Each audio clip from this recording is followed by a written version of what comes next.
The F word on my report card. Have you ever looked at a report card and seen that lonely, heavy letter F? That feeling can be like hitting a brick wall. It's easy to think it means failed, or this is the end. But what if that F isn't a final judgment? What if it's actually something else, a different kind of signal entirely? Think about it like this. For centuries, people have understood that learning isn't a straight line. It's more like a twisting path. Ancient thinkers, trying to figure out the world, didn't just stumble upon perfect answers. They tried ideas that didn't work. They made mistakes, big and small. And here's the thing. Each wrong guess, each faulty experiment actually taught them something vital.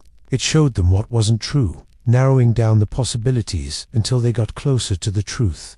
They saw errors not as failures, but as essential steps on the road to wisdom. Imagine you're trying to build a really tall tower with building blocks. Your first few tries might fall over. Maybe you put too many heavy blocks on top, or the base wasn't wide enough. Those collapses aren't bad. They're like little whispered lessons. Too heavy needs a wider base. Each fallen tower teaches you something specific, helping you adjust your plan for the next attempt. You don't give up on building towers. You just learn how to build them better. Your brain works a lot like that. When you get an F on a test, it's not saying you're bad at a subject. It's more like your brain getting feedback. It's information telling you, okay, this approach didn't work. Let's try a different one. That F isn't a closing door. It's an open window, showing you where more understanding is needed. It's an invitation to try again, to explore a new way of learning, and to find a deeper, more lasting enlightenment within yourself. My secret diary disaster. Have you ever had a secret, a feeling tucked deep inside that you swore would never see the light of day? Imagine a diary filled with your truest thoughts, your biggest worries, maybe even some silly crushes. It feels safe, doesn't it? A private world. But what happens if that world somehow breaks open? What if your secret diary disaster actually happens, and it's found, maybe even read, by someone you know? The first feeling is often a rush of shame, a burning embarrassment that makes you want to disappear. It feels like a dead end, a moment where everything you built has crashed. Like a ship hitting rocks, your private thoughts are suddenly exposed to the harsh light. For a moment, it feels like the end of everything good. But here's the thing about those truly awful moments. They often hold a hidden power. People have known for a very long time that our biggest mistakes, or the moments we feel most broken, can sometimes be our best teachers. Think of it like a scientist trying an experiment. They might spend months, even years, on an idea that completely fails. The chemicals don't react, the machine breaks down. It feels like a dead end. But often, in the very act of that failure, they notice something small, something unexpected, that leads them to a completely new, much more important discovery. The disaster wasn't the end. It was the way to a different path. So, when your secret diary disaster happened, and your private world was seen, it might have felt like a crushing blow. It was messy, and probably painful. But maybe, just maybe, it nudged you to understand something new about yourself. Perhaps it showed you who truly cares, or how strong you actually are when facing something tough. It might have forced you to speak words you never thought you'd say, or realize a truth you'd been avoiding.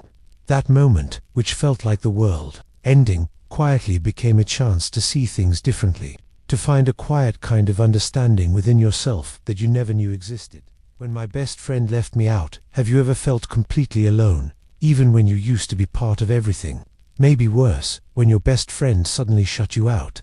That feeling, when someone you trusted doesn't invite you, or hangs out with someone else instead, can really sting.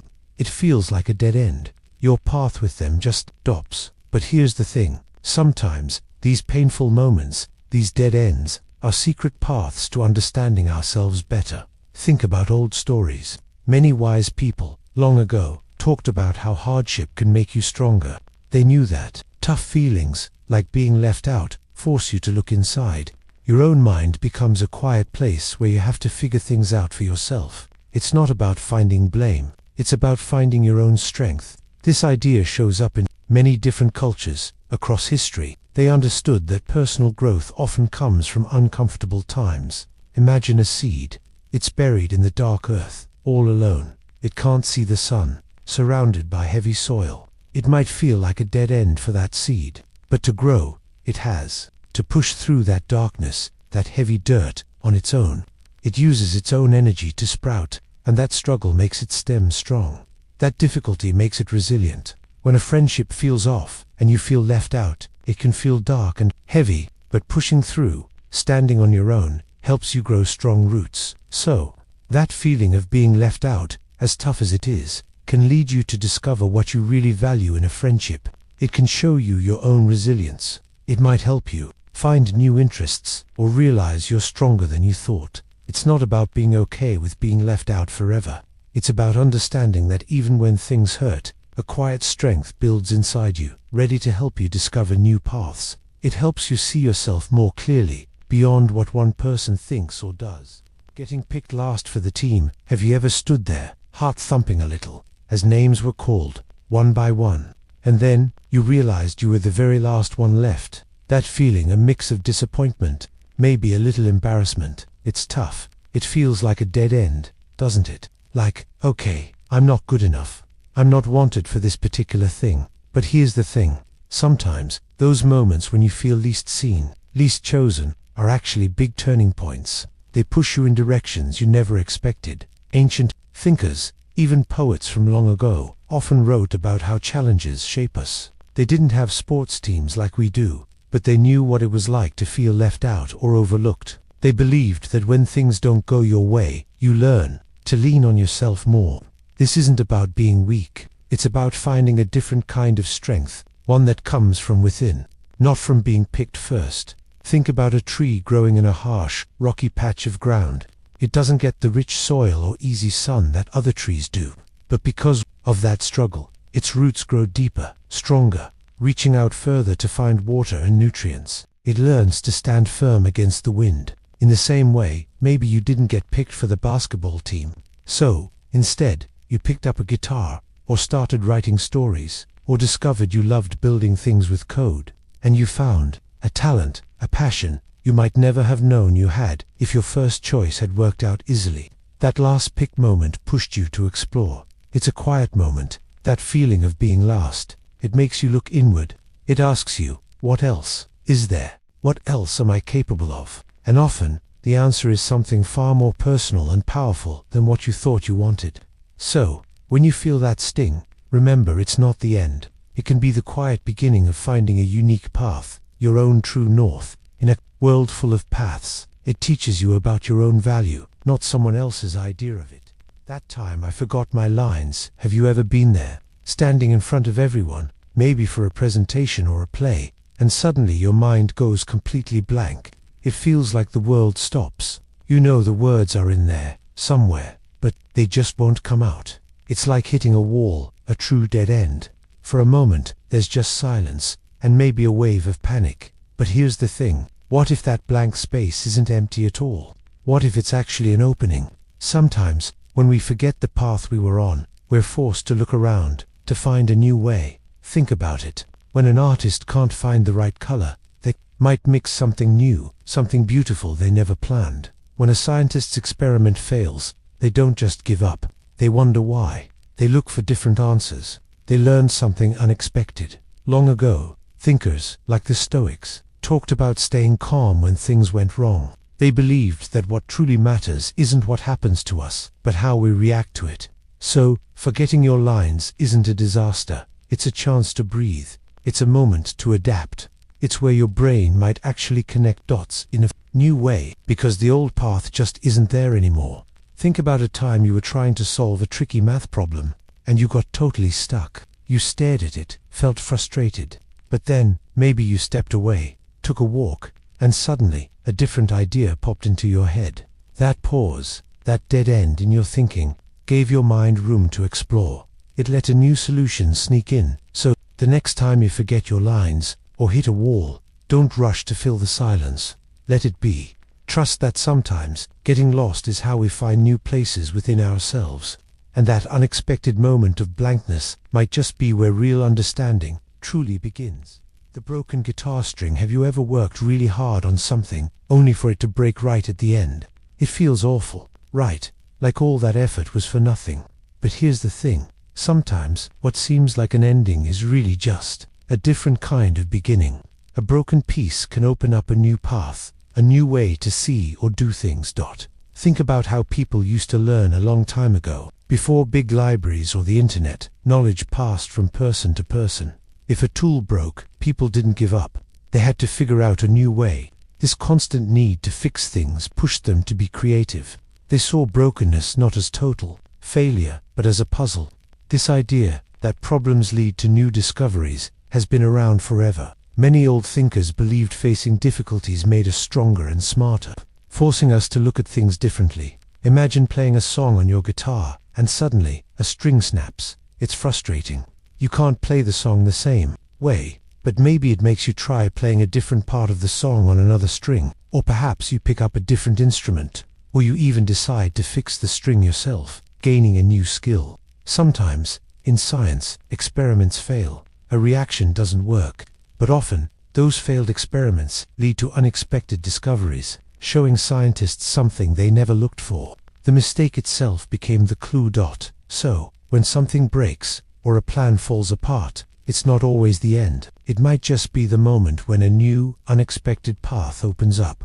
And sometimes, that new path leads to something even better, something you never would have found otherwise. It's a chance to see the world, or yourself, in a whole new light.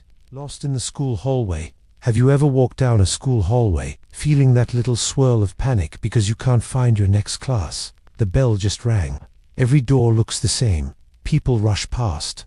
And for a moment, you're completely, utterly lost. It's a dead end, right? You don't know where to go. But here's the thing. Sometimes, being truly lost is how we find our way to something new, something deeper. It's not just about finding the right room. It's about how that moment of confusion can open your eyes. Think about old stories, or even wise thinkers from long ago.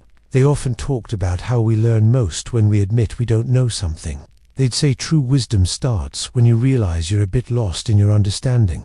Like an old mapmaker who got lost in a forest, only to discover a hidden river. That wasn't a failure. It was a discovery. So, you're in that hallway. You're late. You might feel a bit of fear. But what happens? Maybe you slow down. Maybe you really look at the posters on the wall for the first time. Or you notice a quiet corner you never saw before. Perhaps you have to ask someone for directions, and that small act of asking leads to a new conversation. Or you realize a classmate is also lost. This is what we mean by a dead end turning into enlightenment. The path you thought was blocked forces you to look around, to connect, to simply exist in that moment of not knowing. That brief feeling of being lost in the school hallway, or in a tough math problem, or even in your own thoughts, is not always a bad thing. It's a quiet invitation. It asks you to pause, to look closer, and to see beyond where you expected to go. And that's why it matters. Sometimes, the most confusing moments are actually guiding you to a new understanding, a different view, or even just a quieter, more observant way of being. My art project went splot. Have you ever worked so hard on something, poured all your energy into it, and then watched it just fall apart? Maybe it was a drawing, a clay sculpture, or even a story you were writing. And just like that, it felt like a complete mess, a total failure. Here's the thing. Sometimes that splat isn't the end. It's actually a starting point for something else. Something unexpected and often more beautiful. Think about it this way. Artists throughout history have found new paths from what seemed like mistakes. Imagine a painter who spills a whole can of paint. Instead of throwing it all away, maybe they see a new texture, a swirl of unplanned colors. They might start to work with that accident, letting it guide them to a piece they never planned. It's like how an old, cracked pottery piece, once broken, can be mended with gold in a process called kintsugi. The cracks don't disappear. They become part of the beauty, making the object even more unique and valuable. That brokenness tells a story, a history of its journey. So, let's say your clay sculpture collapses before it's finished. Your first thought might be disappointment, right? All that effort wasted. But what if those broken pieces, those crumbled bits, could be molded into something entirely new? What if you found a way to use the shattered parts to create a mosaic, or to build a different, more interesting shape? It's like when you're baking and a cake falls flat.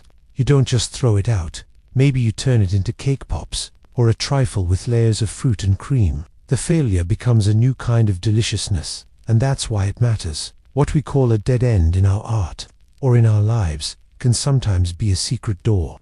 It can teach us to be flexible, to see possibilities where we only saw problems. It reminds us that mistakes aren't always errors. They can be chances for fresh starts, for discovering a different kind of beauty we never even imagined. So, next time something goes splat, pause, look closer.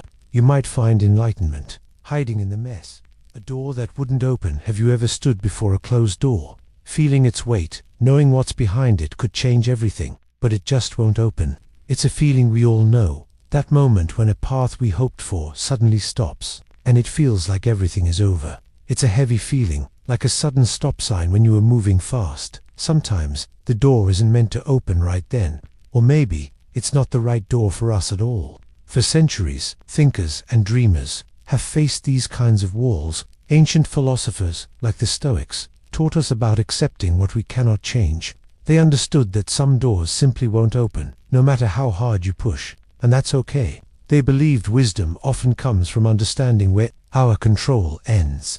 It's about letting go, and then seeing where new ideas, new chances, and new possibilities begin to show themselves. Here's the thing. Trying to force a door open when it's stuck can be really frustrating. Think about solving a really tricky puzzle.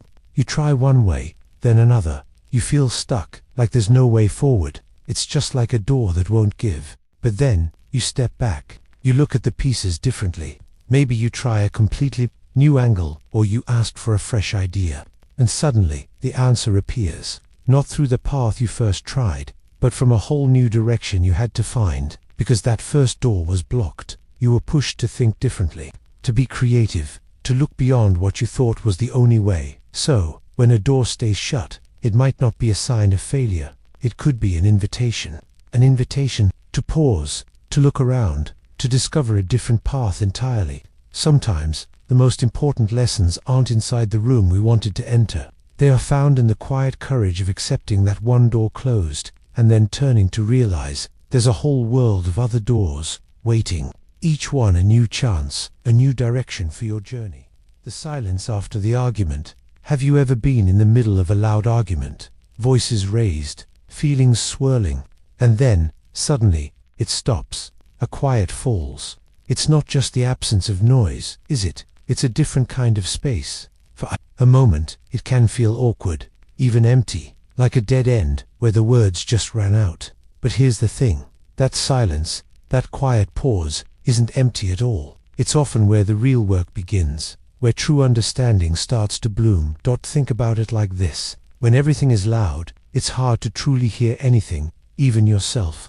Your own thoughts get lost in the shouting, in the heat of the moment, but in the quiet that follows, something interesting happens. It's a bit like the dust settling after a big, noisy event. Once the dust clears, you can finally see clearly. People who thought deeply about life knew this. They often talked about the power of stillness, not just as a break, but as a space where wisdom could grow. They believed that new ways of understanding often bloom in the calm after the storm. Imagine, you've had a big disagreement with a friend or a family member. You both said things you might regret. Then there's that long, heavy silence. In that quiet, you're not just waiting. You're replaying the words, thinking about why you felt that way, and maybe starting to truly understand why the other person reacted the way they did. This might work for you. It's a chance to truly listen to your own thoughts, and to consider the other side with a clearer mind. That silence isn't just about what happened. It's about what can happen next, if you choose to listen. So, the next time that kind of quiet falls, don't see it as a blank space. See it as a field, freshly cleared, ready for new seeds of understanding to be planted. It's a deep breath, a moment to reflect, a chance for wisdom to quietly find its way to you, and that's why it matters. It shows us that even after conflict, there's always a path forward, a quiet path to clarity and growth. Missing the bus again. Have you ever stood there, watching the back of the bus disappear down the street? That feeling, a little twist in your stomach, knowing you've missed your ride. It feels like a small stumble, a minor dead end in your perfectly planned date. But what if missing that bus, or any small miss, isn't truly a failure? What if it's just life, in its quiet way, guiding you onto a path you never expected to take? Here's the thing. Sometimes, the moments we label as missed opportunities are actually hidden invitations. Imagine the ancient storytellers, long ago. They often spoke of how heroes on their journeys faced challenges that forced them to change direction. A blocked road wasn't the end. It was the start of a detour. This idea is like a gentle whisper from history. What looks like a closed door might simply be pointing you towards an open window you hadn't even noticed. It's not about giving up, but about noticing the world's subtle nudges. Think about missing your school bus. Maybe you're frustrated, ready to throw your hands up, but then, because you missed it, you have to find another way. Perhaps you decide to walk a route you never usually take, and along that path, you discover a hidden mural, a tiny, beautiful park, or even a lost pet poster that inspires you to help. Or maybe those extra few minutes give your mind space to solve a math problem that was bothering you, or a new idea sparks for a story you're writing. So, missing the bus isn't just about being late. It's a quiet redirection, a moment where the universe slows you down. It's about how life sometimes gently pushes us off one well-worn road so we can truly see and explore another, often more beautiful or insightful one. These small moments that seem like setbacks can truly be the beginnings of new understandings, new connections, or even a deeper appreciation for the unexpected turns life offers. Maybe the dead end was just the winding path beginning. Trying out and not making it. Have you ever poured your heart into something, really tried your best, but it just didn't work out? It's that feeling after you try for the school play or train for the team and you don't get the part. This isn't just about failing, it's about putting yourself out there, giving your all, and the outcome not being what you hoped. It's about the journey itself. Thinkers have talked for ages about learning when things don't go our way. The ancient Stoics, philosophers from long ago, believed what matters isn't what happens, but how we react. They saw setbacks as a chance to practice patience and strength. They didn't see not making it as a true dead end. Instead, they saw it as a path teaching us something new. Life offers lessons, even when we feel disappointed. Here's an example. Imagine a scientist trying to create a super strong glue. They might try hundreds of mixtures. Most won't work. They mix ingredients, test it, and it breaks easily. They try again and again. Each failed try isn't wasted time. It's a step closer. It tells them what not to do. It points them toward the right combination. This isn't about giving up. It's about learning what doesn't fit, so you can find what does. It's like finding the wrong puzzle piece, which helps you recognize the right one. So, when you give your best and it doesn't happen, maybe that dead end is actually a gentle nudge, a quiet whisper telling you to look a different way. It might not feel good right then, but often, you'll see later how it led you to something even better, or it taught you a strength you didn't know you had. When one door closes, it often shows you where other doors might be, and that's why it matters. The day my phone died, have you ever had something just stop? One moment it's there, buzzing with life, and the next, it's just a blank screen. Like the day my phone died, totally black. No alerts, no calls, no connections. For a moment, it felt like the end of the world, a real dead end. But here's the thing. Sometimes, when something stops, that's when a whole new world can start. Think about it. We're always moving forward, always looking for the next thing. But what if the path suddenly disappears? What if the door we planned to walk through closes? This isn't a bad thing. For hundreds of years, wise people have talked about how quiet moments, or even moments of being stuck, can be the most important. The ancient Greek thinkers, for example, often found deep truths not by always seeking, but by stopping, sitting, and just observing. It's like their minds hit a dead end, forcing them to look inward. And here's an easy way to think about it. Imagine you're trying to build something really tall with building blocks. You stack them up, but then you run out of the right kind of block. That's a dead end, right? You can't go higher the way you planned. But instead of giving up, you might look at the blocks you do have. Maybe you realize you can make a wider, stronger base, or build something totally different, like a bridge. The dead end forced you to be creative, to see new possibilities you never would have found if you just kept stacking. So, when my phone went dark, I couldn't scroll, I couldn't text, I couldn't look up that funny video. What I could do was look out the window. I noticed the way the light hit the leaves, heard the birds singing louder than usual. I started sketching in my notebook, something I hadn't done in ages. That dead phone wasn't a failure. It was an invitation. It was a quiet space that let other things in. Sometimes, when a path ends, it's just guiding us to a place we weren't looking for. A place where new understanding can truly begin. Writing a story that flopped. Have you ever spent hours on a story, shaping words, building characters, only for it to feel empty? Or maybe you shared it, and it just didn't land. No one quite got it, or it vanished, unread. It's a strange, heavy feeling when something you made, from your own mind, just flops. Here's the thing. A story that flops isn't a sign you're a bad writer. It's just a story that, for some reason, didn't connect. Think about a science experiment. Sometimes a new idea is tested, and results aren't what anyone expected. It might seem like a failure. But scientists don't throw everything away. They look closely. They learn what didn't work. That understanding is valuable. It helps them find the next step.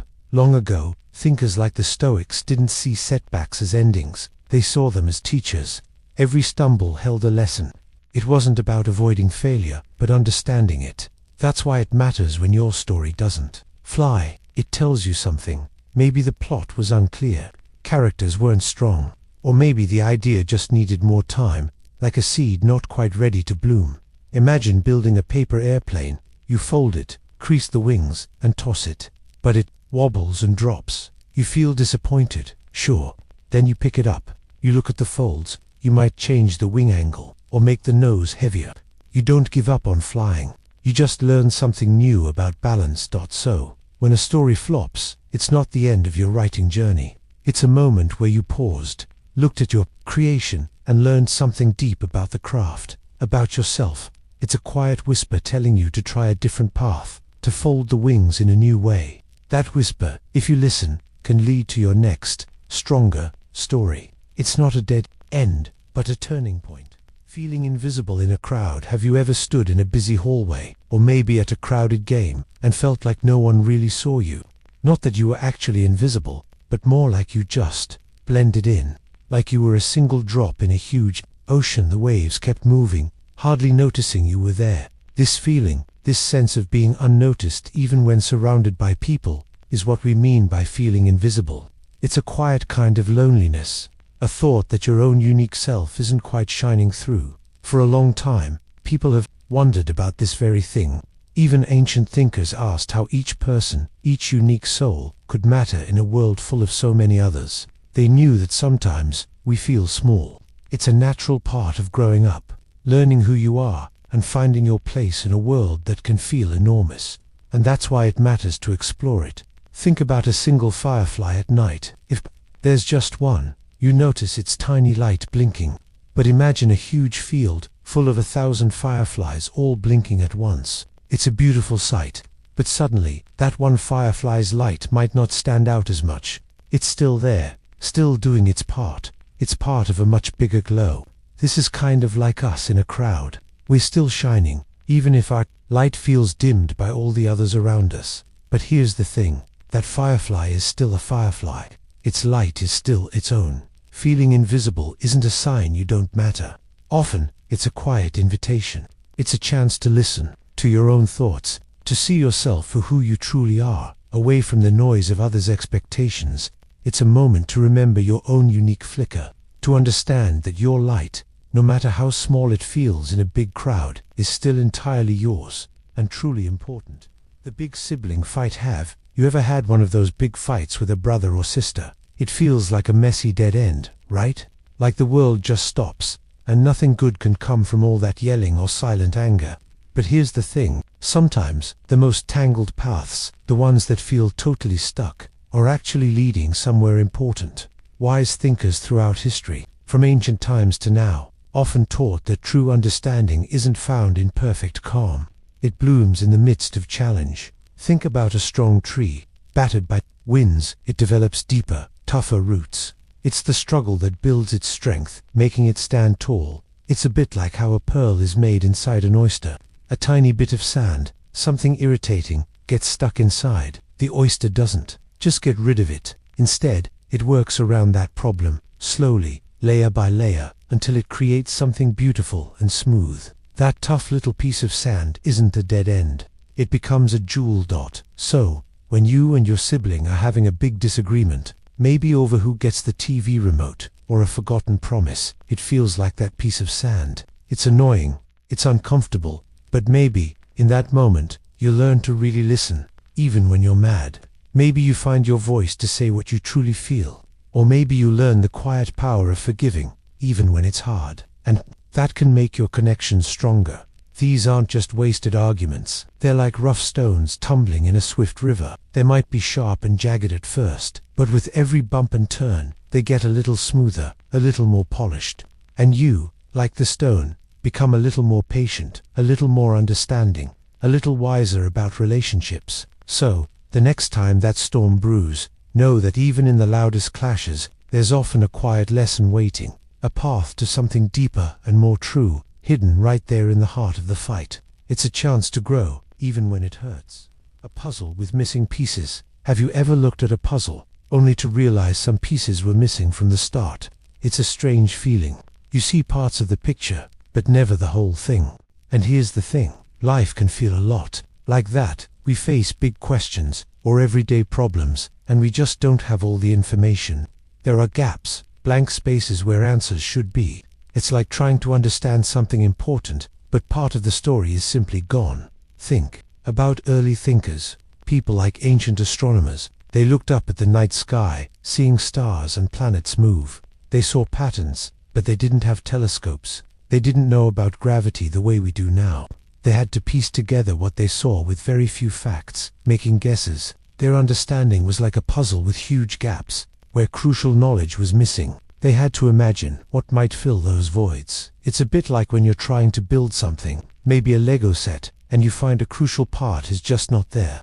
You can't just stop, right? You have to figure it out. Do you try to make your own piece? Do you find a new way to connect things, even without that one specific part? You have to get creative. You have to think differently. And that's the beautiful part of a puzzle with missing pieces. It forces us to look closer.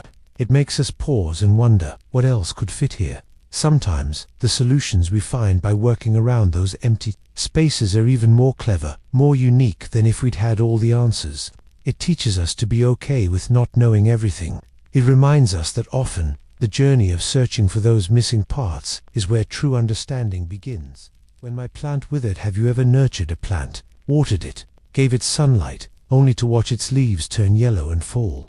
It's a quiet kind of heartbreak, isn't it? You put in effort, and it just didn't work out.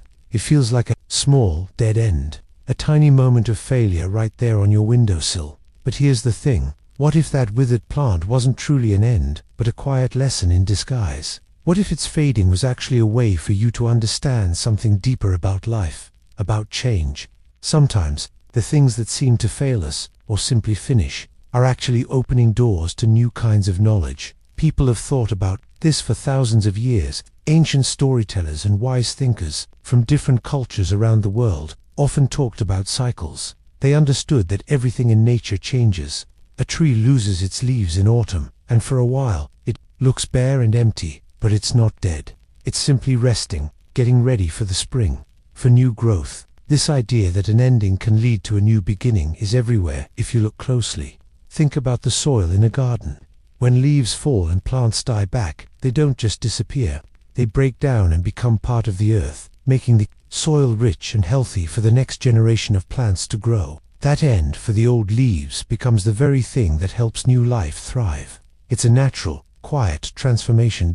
So, that withered plant in your room, it wasn't just a sign that you might not have a green thumb.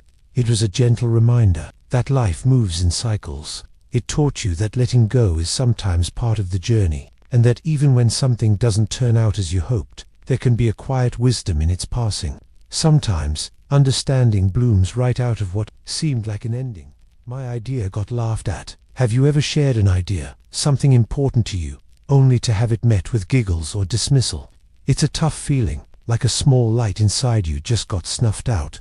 But here's the thing about those moments. Sometimes, being laughed at isn't a sign your idea is bad. It can actually mean it's new, different, maybe even ahead of its time. Think of the past. People who brought up truly new ideas often faced ridicule. For a long time, most people believed the sun revolved around the earth. When Nicolaus Copernicus suggested Earth goes around the sun, His idea seemed crazy. It went against what people knew. His theory was met with much doubt and rejection. It took time and brave thinkers like Galileo to show this crazy idea was true. It changed how we saw our place in the universe. Or imagine you're building something in a science class, maybe a simple contraption out of cardboard and rubber bands. Your friends might see it, chuckle, and say, "What is that?" But you know it's supposed to launch a tiny marshmallow. It looks messy. Maybe it doesn't work right away. But you keep trying, adjusting the rubber bands, changing the angle. Then, pop, the marshmallow flies. That initial laughter didn't mean your idea was worthless. It just meant others couldn't see your vision yet. So next time your idea gets a chuckle instead of a nod, don't let that laughter define its worth. Maybe it means you're seeing something others aren't. You might be on a lonely path, but it leads somewhere unique. Sometimes, the most important discoveries begin with the quiet courage to believe in something when no one else does. That quiet courage, even when it feels a bit silly, is its own kind of enlightenment. The time I didn't speak up. Have you ever had words bubbling inside you, right on the tip of your tongue, but they just stayed there, like a wave about to break, but it pulls back into the ocean instead? That feeling when you could have said something, should have said something, but you didn't. It's a quiet kind of dead end, isn't it? Nothing outwardly happened. No big explosion, no dramatic scene, just silence. But here's the thing. Sometimes, the loudest lessons are learned in the quietest moments. For ages, thinkers have talked about the power of our voice, not just the sound, but the truth it carries. Ancient Greek philosophers, like Socrates, believed in speaking up, even when it was hard, because it helped discover truth. But even they knew that sometimes, listening or holding back could also teach us a lot. It's like a pause button on life, giving you time to really see things. Think about it like this. Imagine you're in a group project, and someone in your team says something that isn't quite right. Maybe it's a fact that's off, or an idea that could make things harder. You know the correct answer, you have a better suggestion. For a moment, you open your mouth, but then you close it. The words get stuck. You just nod along, or look away. Afterward, you might feel a little knot in your stomach, a quiet regret. You replay the moment. Why didn't I say anything? This isn't about blaming yourself. It's about noticing that feeling. That silent moment, that unsaid thought, becomes a mirror. It shows you something about fear, maybe, or wanting to avoid conflict. It shows you what matters to you. This dead end of silence, it holds a lesson. It teaches you the weight of your own voice, the importance of your perspective. It might even teach you about courage, not just in speaking, but in noticing when you didn't, and that's a deep kind of wisdom. It's understanding that even when we feel like we failed to act, we still learn something vital about ourselves and the world around us. It makes the next time, just maybe, a little bit different. Getting stuck on a problem. Have you ever tried to solve a puzzle, a really tough one, and felt completely stuck? Maybe it was a math problem that just wouldn't click, or a storyline you couldn't untangle in your mind. That feeling, that moment, when your usual ways of thinking just stop working, is what we mean by getting stuck. It's like hitting a wall in your thoughts, a silent, stubborn blockage. Here's the thing. This isn't a new feeling. People have been experiencing it forever. Way back, philosophers like the ancient Greeks spent their lives thinking deeply. They knew that sometimes the most important learning happened not when things were easy, but when they were hard. They believed real wisdom came not from knowing every answer, but from wrestling with questions, even when it felt impossible to find a solution. Think about Socrates, a famous Greek thinker. He often asked questions that made people feel confused, even stuck, because he believed that was when they truly started to think in new ways. So, imagine you're trying to build a really complex Lego set, but you've missed a tiny, crucial piece. You've looked everywhere, tried every combination, but it just won't fit, and the whole structure seems impossible. Your brain feels jammed, frustrated, or maybe you're trying to explain a tough feeling to a friend, and the right words just won't come out. You know what you want to say, but it's like your mouth is stuck. This stuck feeling isn't a sign of failure. It's actually a quiet whisper from your mind, telling you something new is needed. It's an invitation to pause, to look at things differently, to open up to a path you hadn't seen before. It's often the very place where new understanding begins to bloom, quietly, in the stillness of being stuck. It's a powerful moment, truly. That failed experiment. Have you ever tried something really hard, put all your effort into it, and it just didn't work? Maybe it was a science project that totally flopped, or a drawing that just wouldn't look right. No matter what you did, it feels like a dead end, doesn't it? Like you wasted your time, or you just weren't good enough. But here's the thing. What if that failed experiment wasn't a failure at all?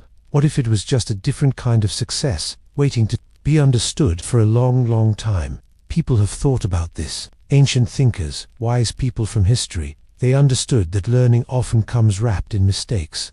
It's like the famous inventor, Thomas Edison, who tried thousands of times to make a light bulb work. He didn't say, "I failed thousands of times." Instead, he said, "I found thousands of ways that won't work." He saw each try as a step forward, a piece of knowledge gained, not a step back. Each dead end showed him a new path to avoid, bringing him closer to the right one. Think about a time you tried to bake cookies, following a recipe exactly, but maybe you mixed something wrong, or the oven was too hot, and they came out flat, or burnt. You might feel disappointed. But next time, watch the oven more closely, or don't mix that ingredient so much. You learned something important about baking, even though the first batch wasn't perfect. That messy, uneaten cookie was actually a teacher. These moments, when things don't go as planned, are often our deepest teachers. They show us not just what doesn't work, but they also show us our own strength, our ability to keep trying, or even to find a completely new way. A failed experiment isn't the end of the road. It's often just the unexpected map to a wiser, more creative you. It's a quiet moment, helping you grow into something stronger, something more. My favorite show got cancelled. Remember that feeling when your favorite TV show got cancelled? It's like a quiet punch to the gut, isn't it? You've invested hours, you know the characters, you love the story, and then, poof, it's just gone. It feels like a dead end, a path that suddenly stopped. But here's the thing, sometimes these unexpected stops, these small endings, are actually beginnings in disguise. Think about it. For centuries, people have understood that change is a constant hum in life. Long ago, wise thinkers observed that nothing truly stays the same forever. A seed breaks open to become a plant. A caterpillar goes into a cocoon to become a butterfly. Even the stars in the sky change over billions of years. They knew that endings aren't always sad closures. Often, they're just moments of transformation, clearing space for something else. It's like how a building gets torn down, and for a while, there's just an empty lot. But then, a new building starts to rise, something fresh and different. So, when your show disappeared, maybe you felt a bit lost. What would you watch now? What would you look forward to? But then, perhaps you found a new show that surprised you, or you started reading more, or picked up a new hobby you never would have tried. That blank space left by your cancelled show wasn't empty for long. It filled with something new, something you might not have found if your old favorite had kept going. That cancelled show wasn't just an end. It was a nudge, a quiet invitation to explore a different path. It showed you that even small disappointments can open up new ways of seeing, new experiences, new parts of yourself. It's a gentle reminder that every ending, even a tiny one, carries the quiet possibility of a new discovery. A promise that broke. Have you ever felt that quiet ache? The one that settles deep inside when something you truly believed in, something you were promised, just vanishes. It's a strange kind of emptiness, isn't it? A promise, after all, is meant to be like a steady hand reaching out, a bridge built on words. But what happens when that bridge crumbles right beneath your feet? Here's the thing. People have been thinking about promises for a very long time. In ancient times, a promise wasn't just words. It was an oath, a sacred vow. Think of old stories where kings swore on their honor, or knights pledged their loyalty. Breaking such a promise wasn't just a small mistake. It could tear apart families, start wars, or ruin a person's entire reputation. It showed a broken trust, and trust is like the invisible glue that holds communities together. When it shatters, the pieces scatter far and wide. Consider a simple example. Maybe you and a friend plan to work on a big school project together. You both promise to pull your weight, to share the load. You count on that. You start building your part, trusting they're doing theirs, but then they don't show up for meetings. Their parts aren't done. The promise, that shared agreement, just falls apart. Suddenly, you're left holding all the pieces, feeling the weight of the unfinished work and the sting of disappointment. It hurts, right, like a carefully built sandcastle washed away by an unexpected wave. But here's what I found. Even in that quiet ache, there's something to learn. A broken promise can be a harsh teacher. It forces you to look at things differently, to see where the cracks were, or to understand what truly matters to you. Maybe it teaches you about resilience, about picking up the pieces and finding a new way forward. Or perhaps it teaches you about being more careful with your own promises. Sometimes, when something breaks, it clears a space. It allows new ideas, new strengths, and new understandings to grow in its place. The ending of one path can truly be the beginning of another. The wrong turn on my bike. Have you ever been riding your bike, feeling completely sure of your way, then suddenly realize you've turned onto a street you don't know? That quick moment when your familiar world shifts. It feels a bit like a mistake, a dead end. But here's the thing. Sometimes, these wrong turns aren't dead ends at all. They are quiet doorways to new understanding. Think about how people learned about the world. For a long time, many believed the earth was flat. Sailors were scared to go too far, worried they'd fall off. But brave explorers, some by planning, some by accident, pushed further. They didn't just find new lands, they changed our whole idea of what the world is. Their wrong turns on the map helped us see a bigger, rounder truth. It's like when you're solving a puzzle. You try one piece, and it's totally wrong. You might feel a little stuck, but seeing why that piece didn't fit helps you find the right one more clearly. You learned something important from the mistake itself. The wrong choice showed you a new way. So, that wrong turn on your bike, maybe it led you past a beautiful garden you'd never seen, or down a quieter street with interesting old houses. It might have taken a little longer to get home, but you brought back a new picture in your mind. You gained a new sense of your neighborhood, all because you got a little lost. Life is often like that bike ride. We have our plans, our usual routes, but sometimes a path we didn't mean to take opens up. It can feel confusing. Yet, if we stay open and look, those unexpected detours often lead us to places we never would have imagined. They show us a different kind of beauty, a deeper truth about ourselves and the world. And that's why these paths matter. When my pet got sicker, you ever felt that deep, heavy worry when someone you love is hurting? Like when your special pet suddenly isn't themselves. It feels like a dead end, doesn't it? A path blocked by fear and sadness. Your heart aches. You wish you could just fix it. But sometimes, these painful moments aren't really endings. They're turning points. They force us to stop, to look closer, to feel things we might usually avoid. And in that quiet stopping, something new can bloom. A different kind of understanding. Think about what wise people have noticed through history. They saw that humans grow strongest not when everything is easy. It's when they face real hardship. It's like a tree. Strong winds don't just blow it down. They make its roots grow deeper, holding on tighter to the earth. That struggle creates strength. It shows you what you truly care about and what you're capable of. This is a bit like when you're trying to learn something really hard. Maybe a new skill or a complex math problem. You hit a wall, you feel stuck. You might even want to give up, but if you push through, if you ask for help, if you try again differently, you don't just solve the problem. You also learn patience and grit. That feeling of accomplishment is bigger because of how hard you worked.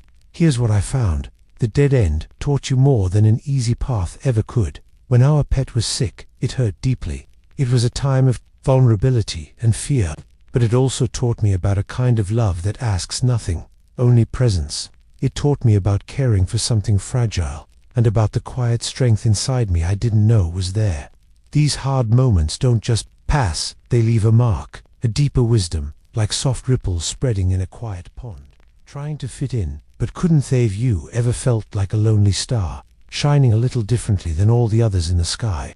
Or maybe like a puzzle piece that just doesn't quite click into place, no matter how hard you push. That feeling of trying to belong, but finding yourself still on the outside, is something almost everyone knows and feels deep inside. It's when you try to change yourself, your true self, just to fit into a group or a situation. You might laugh at jokes you don't find funny, or pretend to like music that makes your ears hurt, all because you just desperately want to be accepted. This isn't a new feeling, not at all. For a very long time, Thinkers and ordinary people have talked about the struggle to be your true self when the world wants you to be someone else. Sometimes, society tells us there's a right way to be, a normal way. But what if your normal is different? What if your special light shines in a unique color? History is full of people who felt this way, who tried to bend themselves into shapes that weren't theirs. They learned that forcing yourself to be someone you're not can actually make you feel more alone, not less. Think about a chameleon. Its superpower is changing colors to blend in, right? But even a chameleon has its natural, true colors that are part of what it is. Imagine if it always had to be the color of the rock, even when it wanted to be the color of the leaf. That's a bit like us. We try to blend in with the background, to match what everyone else is doing. But eventually, that forced blending feels wrong. It can feel like you're losing a piece of yourself, like you're hiding your own unique glow from the world. And here's the thing. Sometimes, not fitting in is the very path to finding your real place. It's like finding a different puzzle box, one that's actually designed for your unique shape. It's in those moments of feeling like you don't belong that you often discover who you truly are, what you truly care about, and where you're truly meant to shine. It can lead you to connect with others who appreciate your real light, not the one you tried to fake. It teaches you that some dead ends are just turns onto a better road, a road that leads you home to yourself. The blank page staring back. Have you ever stared at a blank page, a blank screen, or even just a wide open space, and felt nothing, just a vast emptiness? It's a moment we all know, that feeling when you have to start something new, but there's no clear path. It can feel like a dead end before you even begin. This blank page isn't just about writing. It's a symbol for any new beginning, any challenge where you create something from nothing. It's a starting point that feels like an ending, showing you how much you don't know. It's like the world is saying, okay, what's next? And for a moment, you might not have an answer. That's the dead end. Think about ancient philosophers, like those in Greece, or even great artists.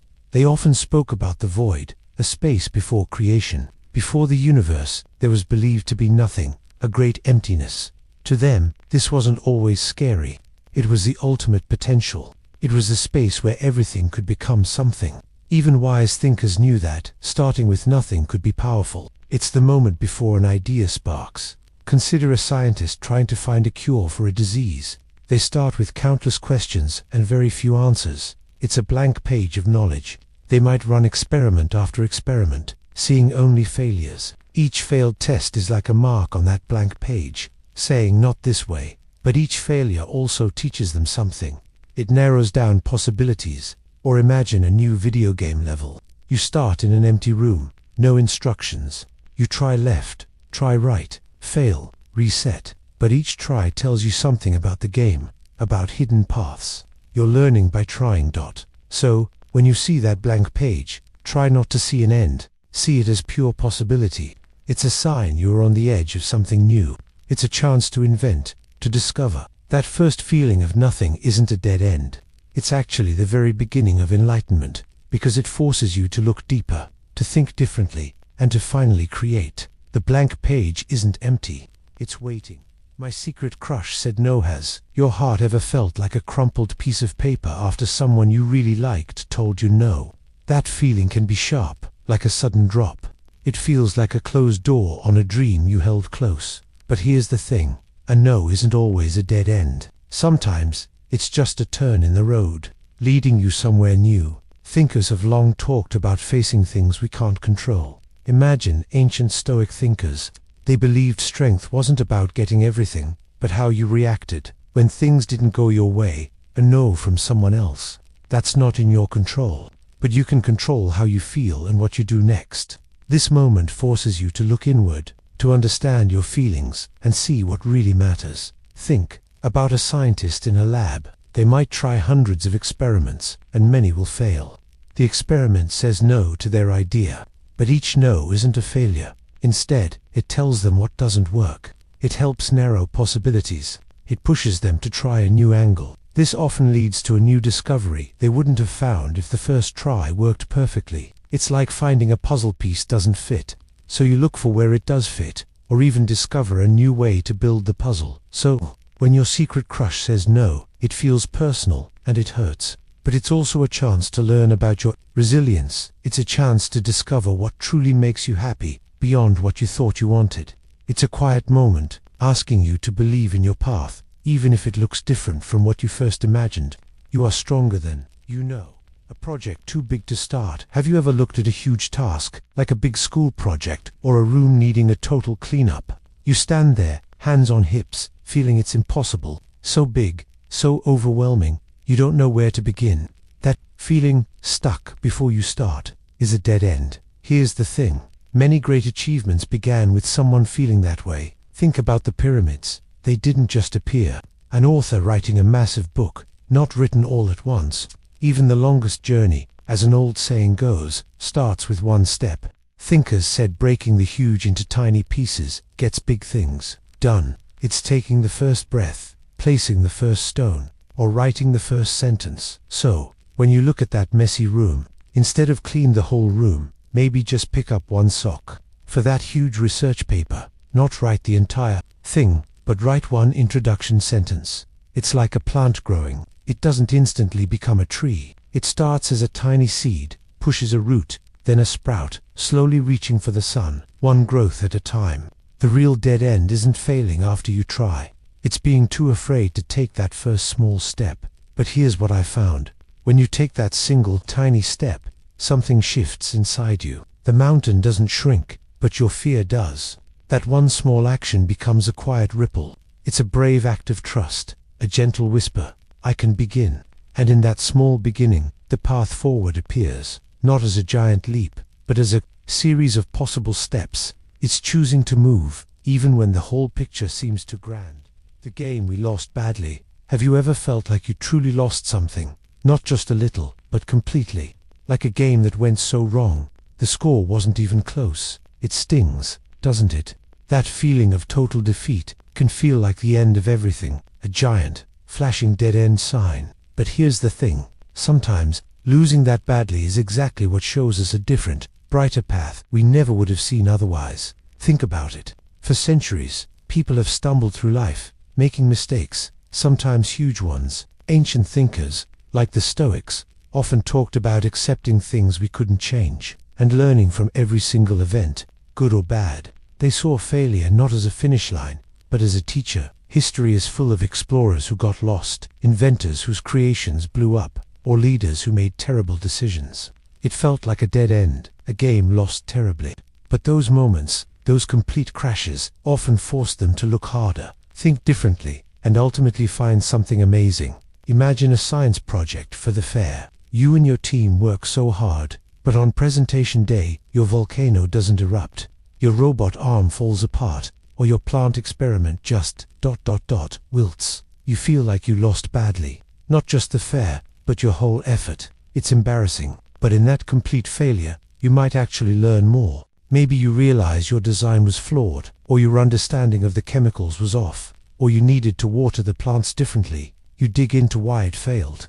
That deep dive into what went wrong, that painful reflection on a lost game, is where real understanding often begins. So, when we lose really badly, it's not just the end of something. It's often the start of a much deeper kind of wisdom. It's like the ground has to break and shift before new springs of knowledge can bubble up. That ache of defeat can carve out space in our minds for ideas we never would have found if we'd just won easily. It's a hard lesson, yes, but often the most important one. Forgetting my homework at home. Have you ever walked into class, reaching for your backpack, only to feel that sudden cold dread? That moment when you realize your completed homework is still sitting on your desk at home. It feels awful, right? Like a huge mistake, a failure that will instantly drop your grade or disappoint your teacher. But here's the thing. What if that sinking feeling, that moment of forgetfulness, isn't a dead end at all? What if it's actually a quiet, unexpected path towards something important? Think about it. When you forget something crucial, you're suddenly faced with a problem right now. You can't just ignore it. Long ago, wise thinkers like the Stoics, who lived in ancient Greece, had an idea about this. They believed that while we can't always control what happens to us, like leaving our homework behind, we can always control how we react to it. Forgetting your paper is just an event. Getting upset or feeling like a total failure is your choice, your reaction, and that reaction, can either trap you or set you free. It's a bit like learning to ride a bike. You fall, you scrape your knee. That fall feels like a failure in the moment, a direct result of something you did wrong. But here's what happens. Each wobble, each tumble, teaches your body and mind what not to do, or how to balance better. The scraped knee isn't the end of the journey. It's a lesson embedded in the process. So, when your homework is missing, it might teach you to be more organized, or to ask for help, or even just to be honest with your teacher. These small failures aren't really failures in the long run. They are tiny nudges. They help you build resilience, which means bouncing back when things are tough. They make you stronger, not weaker. They are secret invitations to grow, to learn something new about yourself and how you handle life's little unexpected turns. That awkward family dinner. Have you ever sat at a dinner table, maybe with family, and felt a strange quiet, not peaceful, but one that hums with unsaid words, or a feeling of being a little out of place, even stuck? That's that awkward family dinner moment. Here's the thing, sometimes, these uncomfortable, silent spaces, these dead ends of easy conversation, are actually secret doors. We usually want things to be smooth, easy, filled with laughter, but history, and our own lives, show something different. Many wise people, from ancient times, discovered that true understanding often comes not from quick answers, but from the questions lingering in the air, or the silences that gently push us to look deeper. They knew awkwardness isn't always bad. It's often a crucial pause. Think about a tiny seed planted in the dark, damp earth. It's silent, unseen, and feels utterly stuck in its confined space. But within that quiet, that awkward moment underground, amazing, unseen work happens. The seed gathers strength, changing its form, preparing for an explosion of life. It's in that tight, dark spot that it learns how to push through the soil, how to reach for the sun. That initial struggle, that feeling of being trapped, isn't a failure. It's the most important part of its journey to becoming a strong plant. So, when you find yourself in one of those moments, that silent dinner, that strange hallway, that quiet classroom where everyone seems to be waiting, don't rush to fill the silence. Let it breathe. Look around. Look inside. Maybe that uncomfortable quiet is teaching you to listen more, or to notice a detail you missed. Perhaps it's simply showing you how to be okay with just being right where you are. These moments, which feel like a wall, are often precisely where the quiet seeds of new understanding begin to sprout.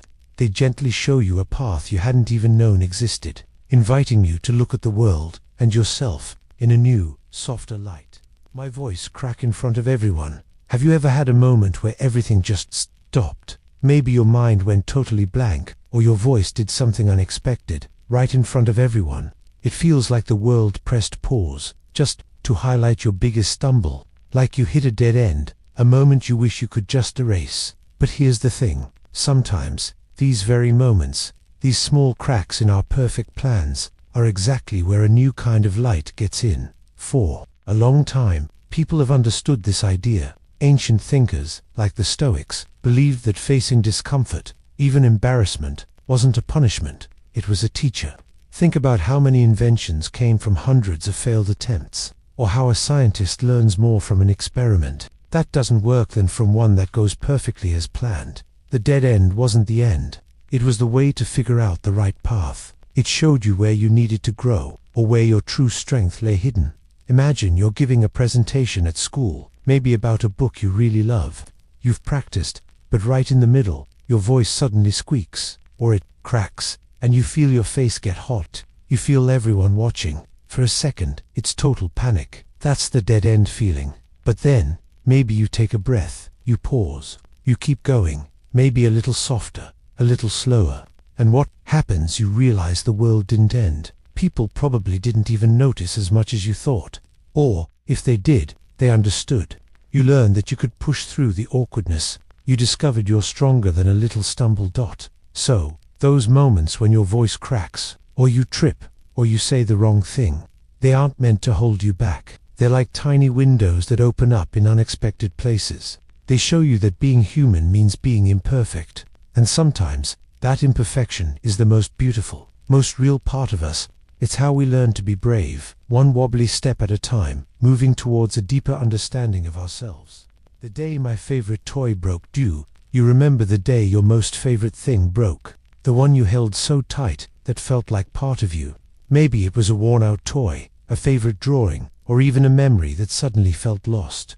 That moment, it felt like a part of you might have shattered too, didn't it? For a long time, it feels like an end, a sad, empty space. We just see the broken pieces. But here's the thing, when something breaks, it often creates a new space, a different kind of beginning, if we let it. Think about it. Ancient thinkers, long before us, understood that change is always happening. Like a river that's never the same river twice. Even if it looks like it, things are always moving. They knew that sometimes, for new things to come together, old things need to fall apart. It's not just about losing, it's about making room for something else, something different. It's a natural cycle of life. It's a bit like when you're building with Legos, you create this amazing castle, right? You love it. Then, maybe by accident, it topples and falls apart. All those pieces scatter across the floor. For a moment, it's just a pile of broken dreams for that castle. But then, you look at the individual bricks. Suddenly, you can build a spaceship or a robot. The broken castle didn't just end. It became the parts for something completely new. The pieces were still there, just in a different form. And your mind had to think in a new way. So, when that special toy broke, it was sad. It was a dead end for that specific toy. But maybe, just maybe, that moment of brokenness taught you something. It taught you about letting go, or finding joy in creating something new from what remained. It showed you that endings can hold quiet, gentle beginnings, waiting for you to notice them. It's a quiet truth. Sometimes, the breaking open is where the real learning starts, where our understanding truly grows. Feeling unfairly treated. Have you ever felt a sharp, heavy weight in your chest, a burning heat behind your eyes, because something just didn't seem right? Like the world tilted, and you got the short end of the stick, even when you tried your best. That feeling, that sting, is what it means to feel unfairly treated. It's a deep, human ache. It's when you work incredibly hard on a school project, pour your heart into it, only for someone else to get all the credit, or even worse, for your effort to go completely unnoticed. For centuries, people have wrestled with this feeling. Ancient thinkers wondered about fate and justice, about why good people suffer and bad people sometimes seem to get away with everything. They didn't always have easy answers. Here's the thing, this isn't a new emotion. It's woven into the fabric of what it means to be human, to seek balance and fairness in a world that often feels unbalanced. Think about it like a complicated machine. Sometimes, a tiny cog, through no fault of its own, gets stuck, even if all the other parts are moving perfectly. It's not fair to that cog, but it happens. Consider a time when you genuinely believed you deserved a higher grade on a test, but the teacher marked you down for reasons you couldn't understand. Or maybe you tried out for a sports team, gave it your all, but didn't make the cut, while someone who seemed less committed did. In those moments, it feels like a wall, a dead end blocking your path. But here's what I found. This deep feeling of injustice, as painful as it is, can be a quiet teacher. It can show you your own strength, your sense of what is right and wrong. It can build a quiet fire within you, not of anger, but of determination. It can also open your eyes to the unfairness others face, building empathy in your heart. Sometimes, those difficult moments, those perceived dead ends, push us to find different ways to shine, to create our own light, even when the world seems dim. It helps us understand that while fairness isn't always promised in life, our response to its absence can be incredibly powerful, shaping who we become. A plan that fell apart. Remember those moments when a carefully made plan just fell apart? Maybe it was a perfect idea for a school project, or a long-awaited trip that got cancelled. We pour our hopes into these plans, imagining the smooth path. Then, suddenly, the path crumbles. The map we drew doesn't match the road anymore. It feels like a dead end, doesn't it? Like all that effort was wasted. And now, you're standing in a messy pile of what-ifs, single quotes. But here's the thing. Sometimes, these broken pieces are not the end of the road. They are new beginnings in disguise.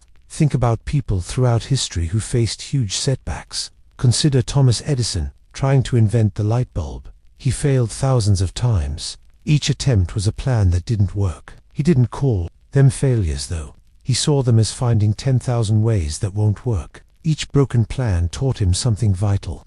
narrowing down the possibilities until he found the one that glowed. It's like when you're building something with LEGOs. You have a picture in your mind, a clear design. You start building, but then a piece doesn't fit, or you run out of a color. Your original plan falls apart. At first, it's frustrating, but then you look at the pieces differently. Maybe you build something even cooler, something you never would have thought of if the first plan hadn't gone wrong. These limits push you to be more creative. So, when a plan shatters, don't just see the broken pieces. Look for the light that shines through the cracks. It might be showing you a hidden path, one you never even considered. Sometimes, the universe takes our carefully drawn maps and crumbles them up, not to punish us, but to show us a wider, more beautiful landscape we never knew existed. There's a quiet strength in letting go of what you thought should be, and finding wonder in what actually is. This can lead you to something truly unexpected and amazing. When I felt so small, have you ever looked up at the night sky, far from city lights, and just felt tiny, like a single grain of sand on an endless beach? That feeling, when you realize how vast everything is compared to you, that's what we mean by feeling small. It's not about being weak or unimportant. It's about a sudden shift in perspective, where your everyday worries shrink a little against the huge backdrop of the world, or even the universe. For thousands of years, people have felt this way. Ancient stargazers, like those in Greece or Egypt, watched the planets move and wondered about the immense distances. They knew Earth was just one small part of something much, much bigger. Philosophers, people who thought deeply about life, often talked about how we fit into the natural world. They believed understanding our size, our place, could actually make us feel more connected, not less. It teaches us humility, a quiet knowing that we are part of something magnificent and grand. Think about it like this. Imagine you're at a huge concert, standing in the middle of a roaring crowd. At first, you might feel lost, just one face among thousands. But then, you start to feel the energy of the music, the shared excitement, the way everyone is singing along to the same song.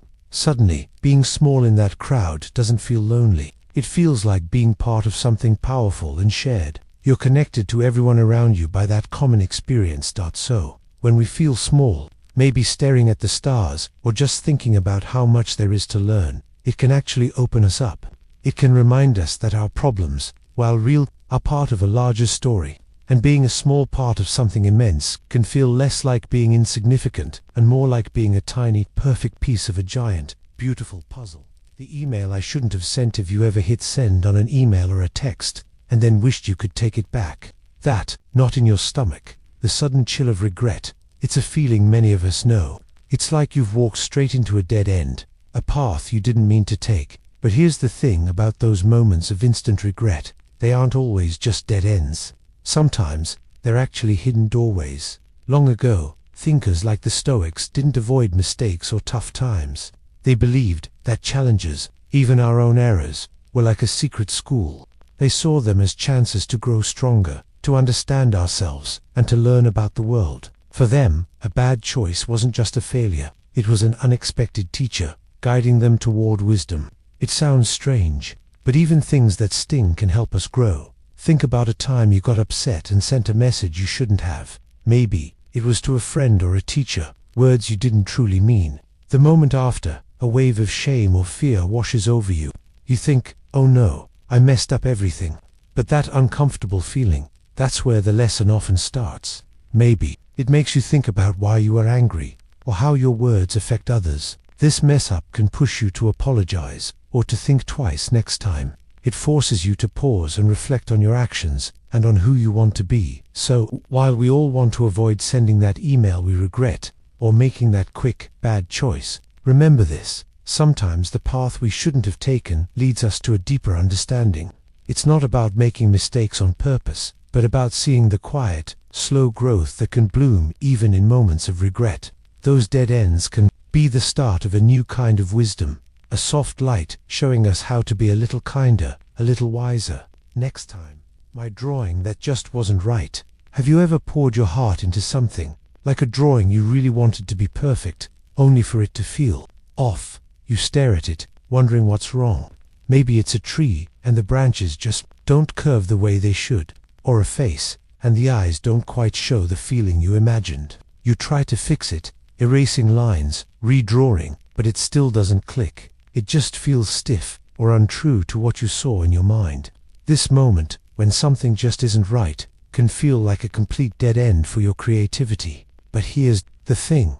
That feeling isn't a failure. It's a whisper, a gentle push telling you to look closer.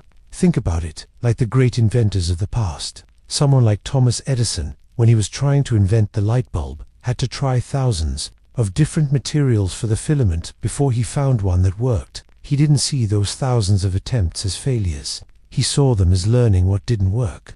Each wrong step was a piece of information, a clue that got him closer to the right answer. His dead ends were just steps on a much longer path to enlightenment.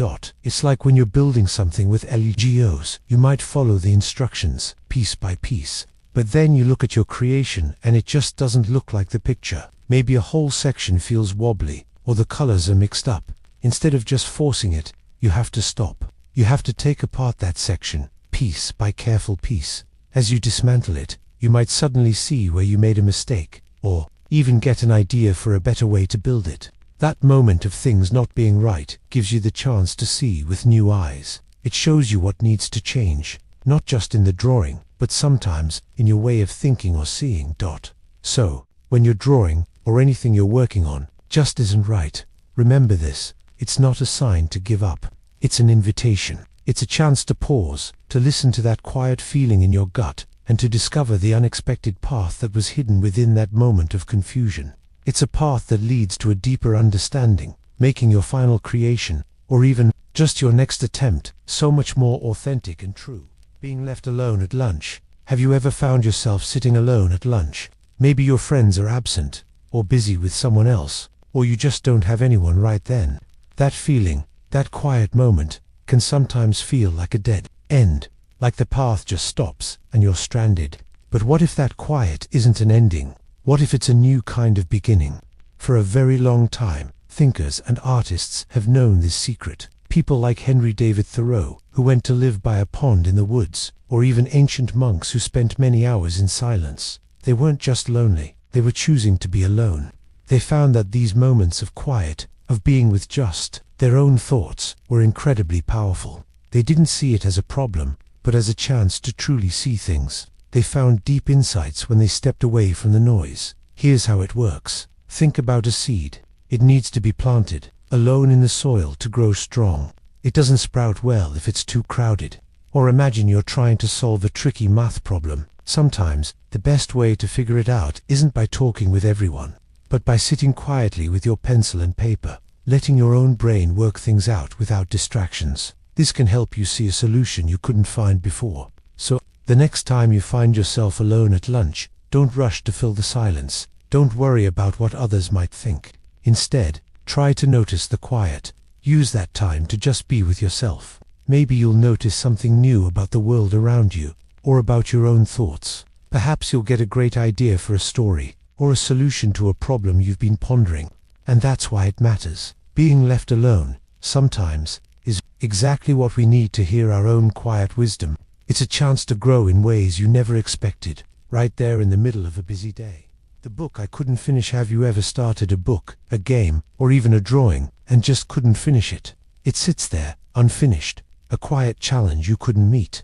Maybe you felt a little guilty. But here's the thing. Sometimes, not finishing something isn't a sign of failure. It can be a deep, important lesson. Think about the old thinkers, like philosophers in ancient Greece. They explored big questions about life. They wrote ideas and often hit dead ends. A problem wouldn't make sense, no matter how hard they tried. Instead of forcing it, they sometimes chose to step away. They might walk in a garden, clear their mind. Often, a new thought would come, or they'd see the problem differently, or they'd realize that question wasn't the right path for them. Then, they weren't giving up. They were finding a new direction. It's like when you're building something with Legos, and a section just won't connect right. You push, you twist, but it doesn't fit. You could keep forcing it, maybe even break a piece. Or, you could pause. You step back, look at the instructions, or even just look at the pieces in your hand. Maybe you realize you're using the wrong block. Or perhaps you decide to build a totally different spaceship instead. Stepping away isn't quitting. It's seeing the situation with fresh eyes. So, the unfinished book on your shelf, or that half-done project isn't a mark of defeat. It's a quiet whisper from your inner self. It's saying, this isn't serving you right now. It teaches you about patience, about knowing your limits, and about listening to your own wisdom. Sometimes, the true path to understanding isn't about pushing through every single challenge, but knowing when to close one chapter, for now, and wisely begin another. That choice, that pause, can be its own kind of enlightenment.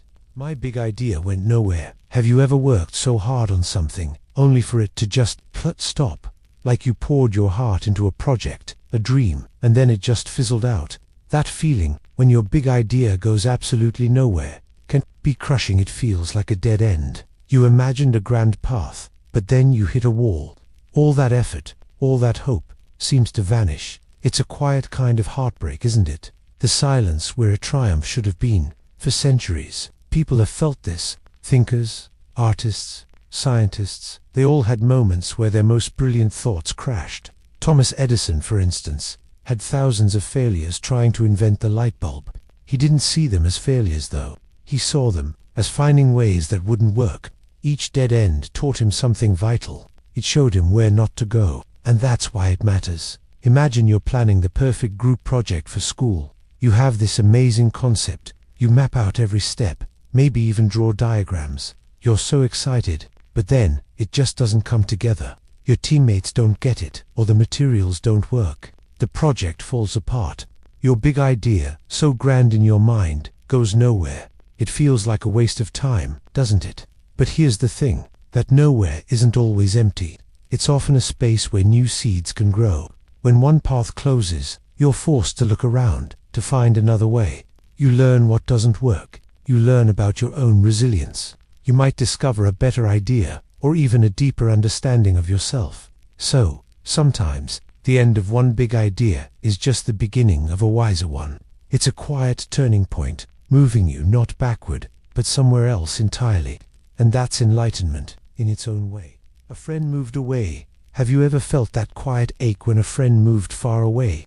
It's like a path you used to walk together suddenly ends. One day, they're there, laughing beside you. The next, their room is empty, their seat in class free. This can feel like a dead end, a part of your life closed off. The regular calls, the easy meetups, the inside jokes, they all change. That empty space where their presence used to be can feel big and confusing. But here's the thing, across time, people have faced these goodbyes. Ancient thinkers, like the Greek philosopher Heraclitus, talked about how change is the only constant. He believed everything flows, like a river you can never step into twice. This doesn't mean sadness isn't real. It means even in loss, there's movement. It's like life itself is always rearranging its pieces, often to make space for something new, even if we can't see it yet. These moments, even sad ones, have always been turning points for people to discover strength they didn't know they had. Think about a tree in autumn. Its leaves, once green and full of life, turn beautiful colors, then fall away. It looks like a loss, right? The tree seems bare, empty, but that falling isn't a true ending. It's part of a cycle. The tree needs to shed those leaves so it can gather energy for new growth in spring. Those old leaves enrich the soil, making it ready for new life. Your friendships are a bit like that. When one chapter closes, it doesn't mean the story is over. It might just be making room for new parts of yourself to grow, new interests, or even new connections. So, while the silence where a friend used to be can feel heavy, it also creates an unexpected quiet. In that quiet, you might hear new thoughts, find new courage to explore things on your own, or reach out to other people you hadn't noticed before. This dead end of a friendship moving away isn't just an empty space. It's a space ready for something else to bloom, a new path forming right where the old one seemed to stop. It's a chance for self-discovery, quiet but strong. The rain on my parade. Have you ever planned something perfectly, felt truly ready, and then, out of nowhere, something went wrong? Like a big storm cloud appearing just as you were about to start a picnic, or a sudden illness stopping you from a big game. We call that rain on your parade, and it feels like everything is ruined, right? But here's the thing, sometimes those moments when life throws a wrench in our plans aren't meant to stop us. Instead, they can be the very things that push us towards a different, maybe even better, path. Think about it. For ages, people have believed that tough times can actually make us stronger or wiser. Old wisdom often tells us that when things go wrong, we can't always control the event, but we can choose how we react. Our minds work in a similar way. When plans fall apart, it can force us to think differently, get creative, or just pause and see things from a new angle. Imagine you've been practicing for weeks for a big presentation in class. The morning comes, and you wake up with a sore throat, unable to speak. Your parade is definitely rained on. You feel really let down. But since you can't present, you spend the day listening to other presentations, taking notes. Maybe you realize practicing alone wasn't enough, and you try new study methods. Or perhaps, because you had to rest, you picked up a book that sparked a totally new interest. That setback wasn't the end. It was a surprising shift. So, while it hurts when our perfect plans get messy, those moments of rain often clear the air. They let us see new paths we never would have noticed before. Sometimes, the biggest lessons, the clearest understandings, don't come from smooth journeys, but from the detours and the storms. It reminds us that even when things feel like they're falling apart, they might just be falling into place. When I stumbled on stage, have you ever had a moment, maybe in front of a whole group, where everything just went wrong?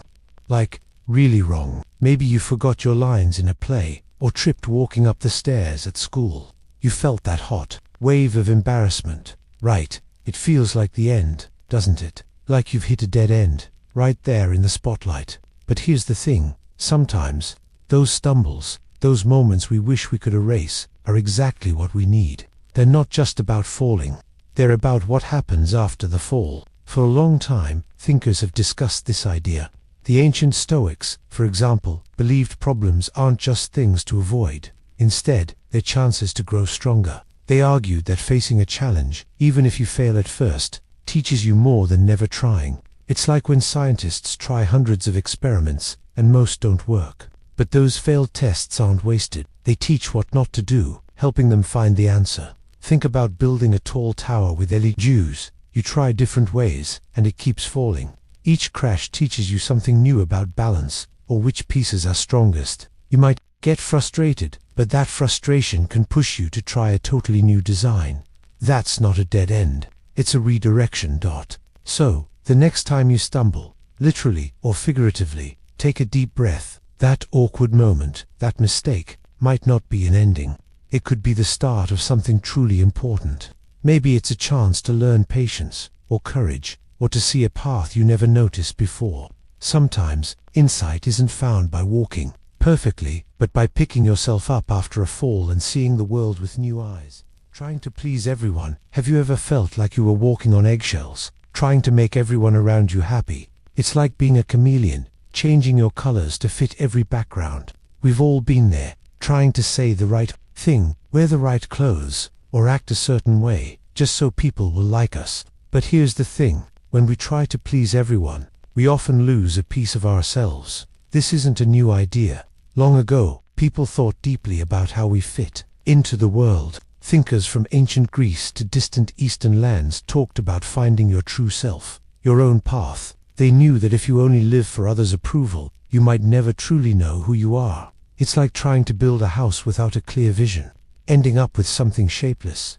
Think about a time you worked on a group project for school. Maybe one friend wanted the presentation to be super colorful, another wanted it full of facts, and a third just wanted to get it done fast. If you tried to make everyone perfectly happy, you probably ended up with a project that felt messy, or maybe even one you weren't proud of. You might have felt pulled in too many directions, unsure of your own ideas. It's tiring, isn't it? Our brains want connection, so wanting to belong makes sense. But sometimes, that desire can trick us into thinking we need universal approval. It's a dead end, because true happiness doesn't come from outside, but from within. The enlightenment here is realizing your value isn't based on how many people like you, or fitting every mold perfectly. It's about accepting your own unique shape, your own quiet song. You are enough, just as you are. And that quiet knowing, that deep acceptance, is a kind of freedom. The mirror that lied. Have you ever looked at something and been so sure of what you saw, only to find out later it wasn't true at all? It's a strange feeling, like the world played a trick. Sometimes, what we think we know about ourselves, or how things work, can be like looking into a mirror that shows a reflection that isn't quite right. It's not trying to trick us, but it only shows one part, or a twisted version. This kind of lie is a dead end for our understanding. For a long time, people believed the earth was flat. They looked at the vast, endless ocean, which seemed flat. Their everyday mirror showed them a flat horizon. It made perfect sense from what they could see. But then, brave thinkers dared to question that reflection. Sailors ventured further. Observations became more precise, and slowly, the truth emerged. The earth was round. The mirror had lied, not from malice, but because our perspective was limited. Think about a time you felt bad at something, like drawing or playing a sport. Maybe you tried once, and it didn't go well, or you saw someone else do it perfectly. That feeling, that belief about yourself, can be like a mirror showing you a person who isn't good at that thing. It's a quiet lie your mind tells you, often based on a single moment or quick comparison. But then, maybe you tried again, practiced, or found a new way to learn. Suddenly, that mirror shows you something else, someone who can improve, who can surprise themselves. These mirrors that lied aren't roadblocks. Instead, they are quiet invitations. They ask us to gently question what we see, what we believe. They whisper, is this truly the whole picture? When we choose to look closer, try a different angle, or simply pause and think, we often discover a deeper, more honest truth. In that discovery, a new path opens, leading us from misunderstanding into a clearer understanding of who we are and the world we live in. A day full of no. Have you ever had one of those days where it feels like every door is shut, every path blocked, like you try something, and the answer is just a solid, unmoving no? Maybe you wanted to hang out with friends, and everyone was busy, or you spent hours on a drawing, only for it to tear. It feels heavy, doesn't it? Like a small cloud settling over your heart. But what if those no moments aren't really dead ends at all? Here's the thing. Sometimes, no isn't a final stop. It's more like a quiet whisper, guiding you to look somewhere else, to try something new. Think about how people have learned. Throughout history, great thinkers and creators, long ago and today, didn't just wake up with all the answers. They tried ideas that failed. They faced rejection. Imagine an ancient inventor trying to lift water with a simple machine, failing again and again. Each time the contraption didn't work, it told them something important about physics, about what materials held up, or how much force was needed. Each no was a step closer to understanding how things did work. It wasn't about being wrong. It was about discovering another truth. This can help you understand everyday life, too. Remember a time you were building a tower out of blocks. You stack them up, and it wobbles, then falls down. No, the blocks seem to say, you try again, maybe a different base, or fewer blocks. It collapses again. No, but each fall teaches you something. The weight was off, or the foundation wasn't wide enough. Those failures, those no's, slowly teach you about balance and structure. You learn not from success, but from the quiet lessons failure offers. Eventually, you build a tower that stands strong, because you've learned from every collapse. So, when a day feels full of no, remember that each closed door might be pointing to an open window you hadn't even noticed. It's not about giving up, but about truly seeing what these moments can teach. Those quiet no's can build something powerful inside you. Resilience, wisdom, and a deeper understanding of the world, and yourself. And that's why it matters. These moments, initially heavy, can be quiet guides toward new paths and unexpected enlightenment. My screen time meltdown. Have you ever looked at your phone, scrolling and scrolling, feeling more tired than when you started? It's like searching for something important, but all you find is more noise. For a while, my own screen time became a giant wall, a dead end blocking everything else out. It wasn't just about looking at a screen. It was about feeling completely overwhelmed, like my brain was too full to think clearly. Sometimes, we chase more information, more entertainment, thinking it will make us feel better or smarter. But what happens when more just becomes too much? Imagine your mind is a quiet lake. When you constantly throw stones into it, all those videos, social media posts, games, the water gets choppy and murky. You can't see the bottom. Anymore, you can't even see your own reflection. This isn't a new idea. Ancient thinkers, long before screens existed, understood that true wisdom often comes from quiet, from stepping away from the endless chatter of the world and listening to your own thoughts. They knew that constant input, even from conversations or books, could drown out inner peace. One evening, after hours of staring at a glowing rectangle, I felt a heavy fog in my head. My eyes ached, and my patience was gone. Everything felt blurry, like trying to see through a dirty window. It was a meltdown, not with tears or yelling, but a quiet, internal one. My brain just hit a wall. It was then I realized that this digital overload wasn't helping me learn or connect. It was doing the opposite. It was a dead end that left me feeling lost and disconnected, even from myself. Stepping away from the screen, closing my eyes, and just breathing, slowly the water in that imaginary lake began to still. The murkiness faded. It taught me that sometimes the most important thing we can do is simply stop, to find the quiet in the chaos, to let our own thoughts finally have a voice. That's where clarity begins to emerge. The recipe that burned. Have you ever been in the kitchen, following a recipe, only for something to go totally wrong? Maybe your cookies turned into black pucks, or a planned dinner dish ended up as a smoky, burnt mess. It's a real disappointment, isn't it? All that effort and hope, then failure stares back. But what if that moment, that ruined smell, actually opened a hidden door? What if the very act of burning it taught you something crucial you couldn't have learned any other way? Here's the thing about the recipe that burned. It's a quiet metaphor for life. Sometimes, when our careful plans fall apart, when what we aimed for turns into a charred mess, new understanding can rise from the ashes. Think about history. Many great discoveries weren't planned at all. Often, inventors working on one thing would make a mistake and suddenly see something entirely new. Like a glassblower centuries ago, trying to make a perfect vase, accidentally overheats the mixture. Instead, they discover a new, unusual, iridescent glass. They weren't trying to invent that, but the burn led them to it. Imagine building a complex Lego structure. You follow instructions, but a piece snaps, or a section collapses. It feels like your project is burning. You might want to give up, but in that failure, you might try a different approach. You might invent a new, stronger way to connect the bricks, or find a hidden flaw in the original design.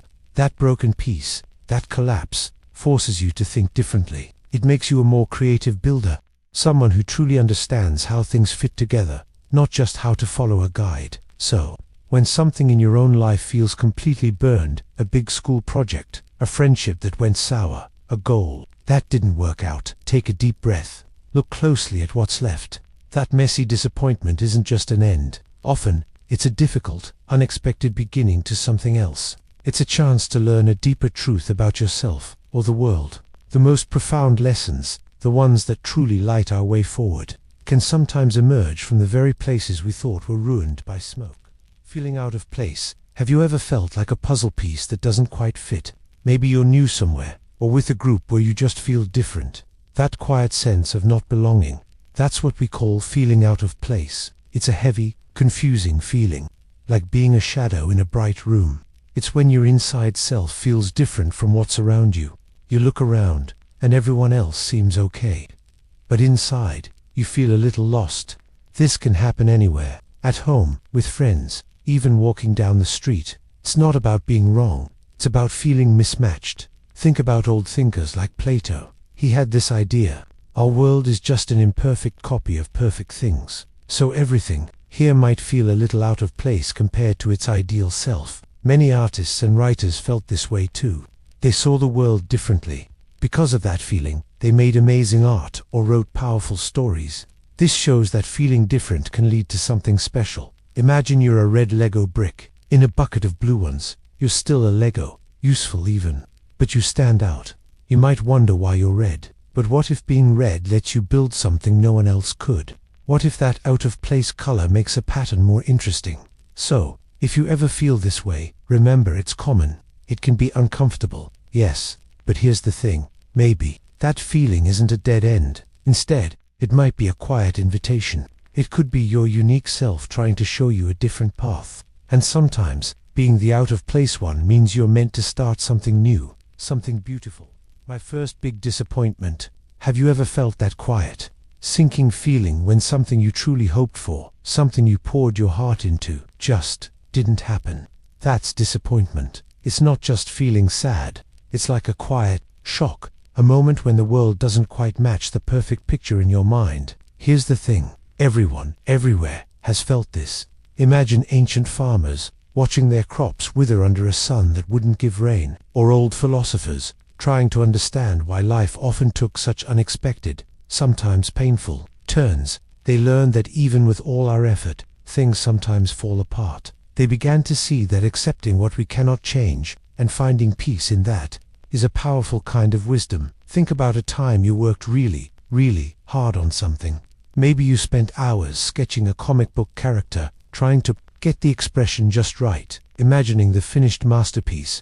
You meticulously added details, erased and redrew, convinced it would be perfect. But then, you step back, and the eyes look wrong, the pose is stiff, or it just doesn't capture the life you imagined.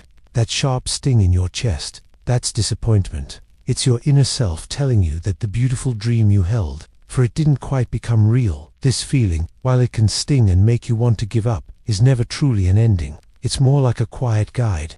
When that drawing didn't turn out, perhaps it taught you about perspective, or about the patience needed for the next attempt. So, disappointment isn't about being a failure. It's a gentle, often unseen teacher. It shows us the shape of our deepest hopes, and it softly nudges us to explore a different approach, or to accept that some paths simply conclude, and that's truly okay. Because when one path reaches its end, another path always begins, often leading somewhere new and surprisingly wonderful, a place you never even imagined. The unsent text message. Have you ever typed out a whole text message, your fingers flying across the screen, only to stop? You read it once, then maybe a second time, and then you just deleted it. It's like a conversation that never happened, words that vanished into thin air. Here's the thing, that moment of not sending, that choice to let the words go unread, can be a really powerful kind of dead end. It's a road you decided not to take, but sometimes those unchosen paths are exactly where true understanding begins. Instead of hitting send and maybe causing more problems, you chose silence. You chose a different kind of action, reflection. For a long time, across many different cultures, people have talked about the power of pausing. Think about old proverbs or stories where someone holds their tongue or waits before making a big decision. They understood that often the first thought isn't always the wisest. Sometimes it's about letting the dust settle in your mind before you speak or act. It's about giving yourself space to really think. Imagine that text was written in anger or frustration. Maybe you wanted to say something you knew you'd regret later. By choosing not to send it, you avoided a fight, or spared someone's feelings, or even protected your own. That quiet pause, that moment of deleting, allowed you to see the situation with fresh eyes. You might have found a calmer way to talk about it, or realized the issue wasn't as big as it seemed. That unsent message stopped a chain reaction, and gave you a chance to reset. So, what does this tell us? It shows us that sometimes enlightenment isn't about finding a new answer, but about letting go of an old impulse. It's about the wisdom that comes from what we don't do, from the noise we decide not to add to the world. And that's why it matters. The paths we choose not to walk can teach us just as much as the ones we do, especially when those paths lead to inner peace. That time I got lost online. Have you ever clicked on a link, then another, and another, until you looked up and realized hours had passed? It's a strange feeling, like you've been on a quiet journey without even moving. It's not being lost in a scary way. It's more like your mind just floated, discovering new places it never meant to visit. Here's the thing, people have always done this, even long before the internet. Think about someone in an old library. They might pull out one book, then see another title that looks interesting, and just follow that new path. Or imagine ancient thinkers. They sometimes let their thoughts just drift, not trying to force an answer. Instead, they let ideas connect on their own. This kind of accidental finding of something cool actually has a name. It's called serendipity. It means you find something great when you weren't even looking for it. It's like a quiet whisper telling you, look over here. It's a bit like when you're drawing. You start with one idea for your picture, but then your hand just takes you somewhere else. Maybe you add a detail you didn't plan, or you color outside the lines in a new, cool way. You create something you didn't plan, and sometimes that unplanned thing turns out to be the very best part of the whole drawing. It feels like magic, but it's really just being open to discovery. So, Being lost online, in this special way, isn't really lost at all. It's actually about finding. It's a quiet journey where you let curiosity lead you. It reminds us that the most important lessons aren't always written down in a textbook or given to you with a clear purpose. Sometimes, they are found when you simply allow your mind to wander a little, seeing where it takes you. When my hopes got crushed, have you ever felt that hollow ache, deep inside, when something you truly wanted just vanished? When a dream you held so close, like a precious bird, suddenly flew away, or worse, just crumbled. That feeling, that moment when your hopes get crushed, is not just sadness, it's a complete stop, a dead end. But here's the thing about those crushed hopes. They often clear the ground for something new.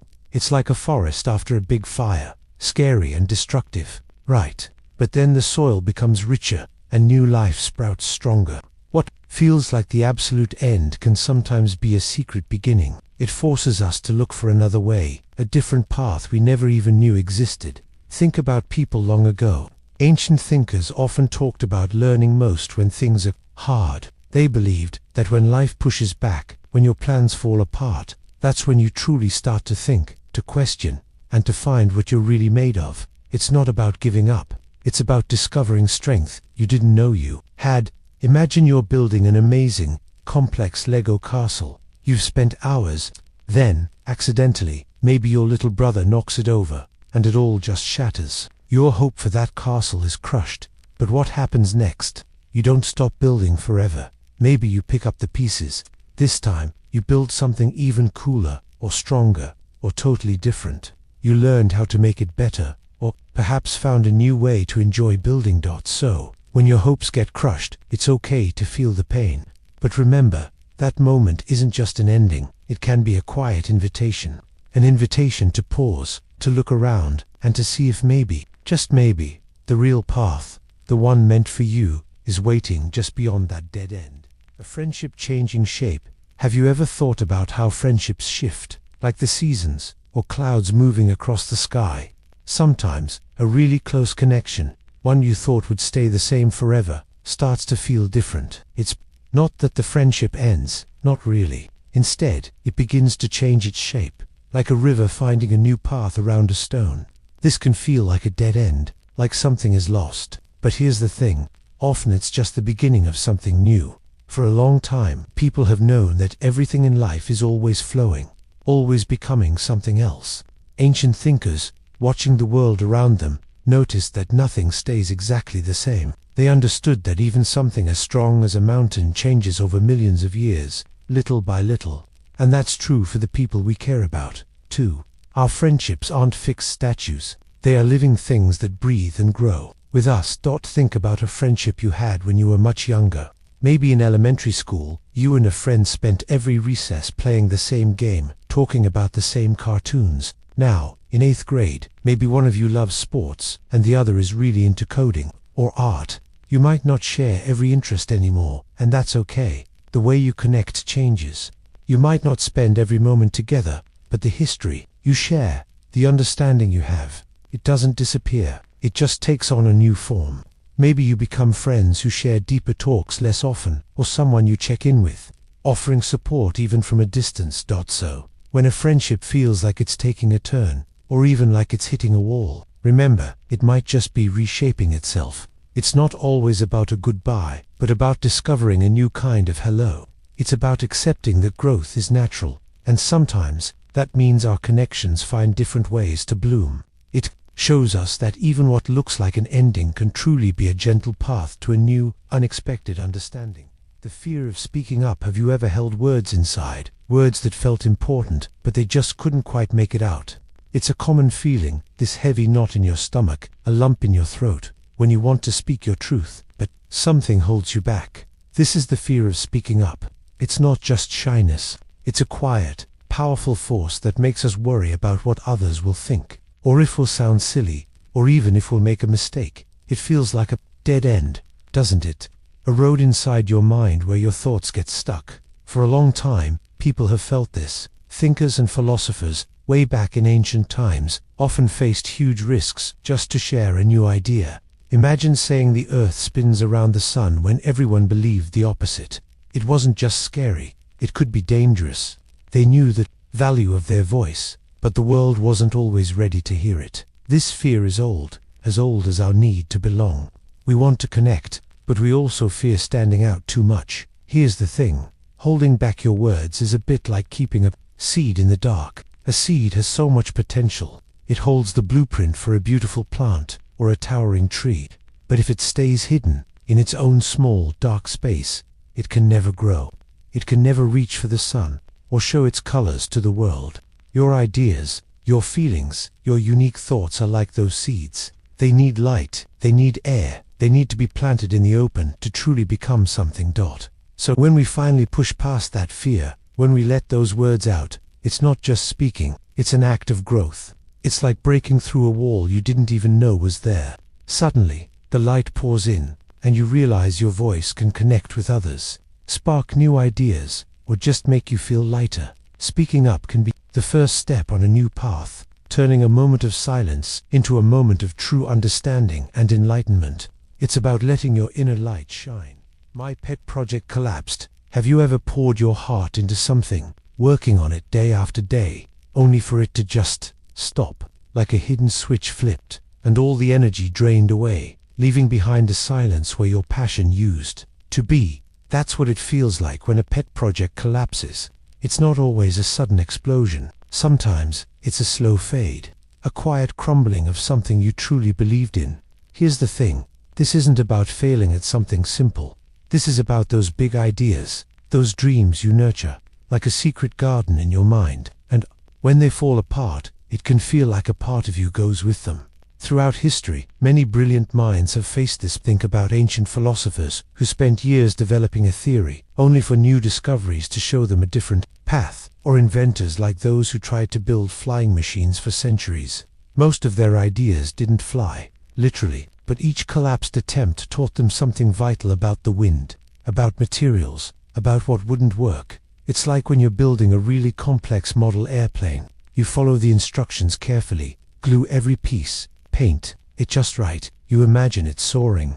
But then, you add a wing, and the whole thing just crumbles. Maybe the glue wasn't right, or a piece was bent, or you just pushed too hard. In that moment, it feels awful. All that effort, wasted.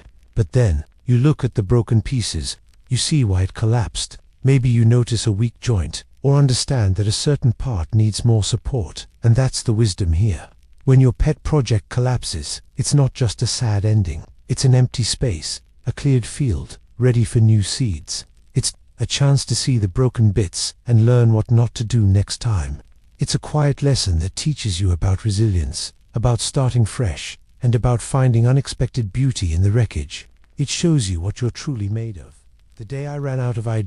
The day I ran out of ideas, have you ever felt like your brain was just empty? Like you'd thought every thought, tried every angle, and there was nothing left? That feeling, when your well of ideas seems completely dry, can be scary. We often call it a dead end. But here's the thing. Sometimes, running out of ideas isn't an end at all.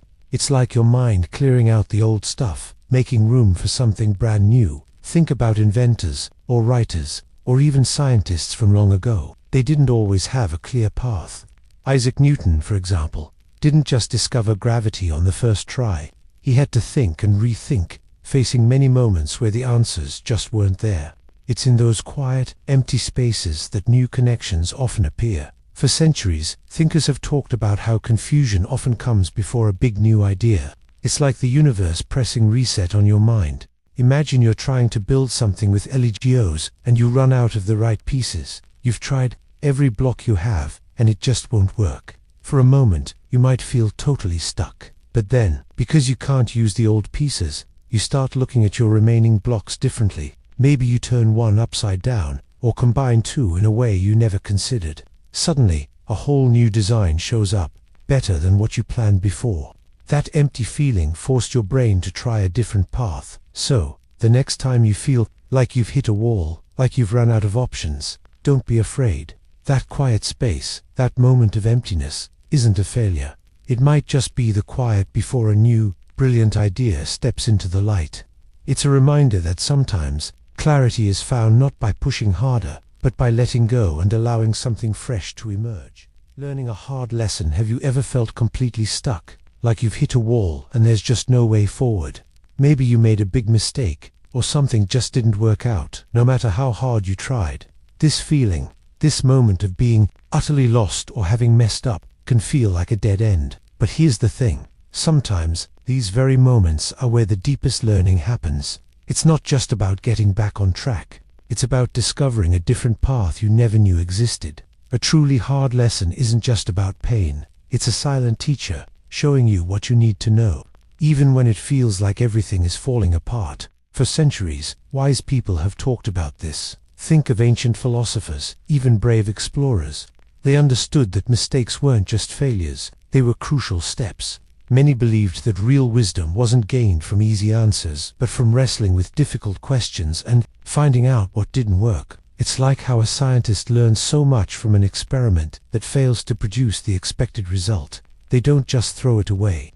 Instead, they study the failure to understand why, and often, a new, unexpected discovery is made. This process, learning from what went wrong, has shaped so much of human knowledge. Picture learning to play a complex song on an instrument.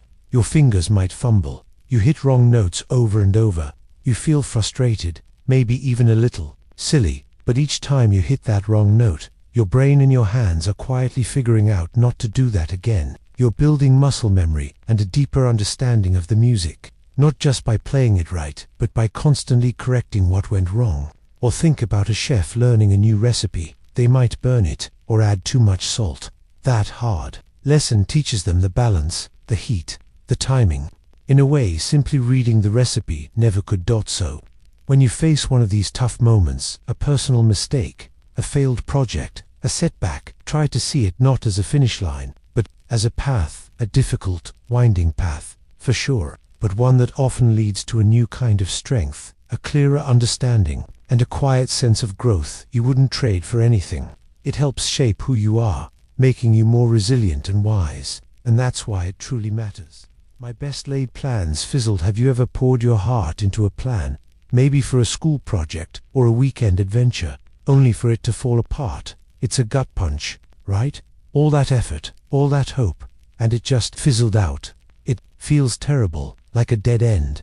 But here's the thing, sometimes, when our careful plans don't work out, that's when something surprising can begin. It's not about failing, but finding a different path, one you never even considered. Think about old ideas, wisdom passed down through time. Long ago, thinkers in places like ancient Greece knew this feeling well. They understood life is full of twists. They believed the path we think is perfect isn't always the one we're meant to take. It's like the universe has a different idea, gently nudging us in a new direction. Take a scientist, for example. They set up an experiment, expecting a specific result. They follow every step perfectly, but sometimes the experiment just doesn't work. The chemicals don't react, or the data makes no sense. It feels like a flop. But then, they might notice something completely unexpected in the failed attempt.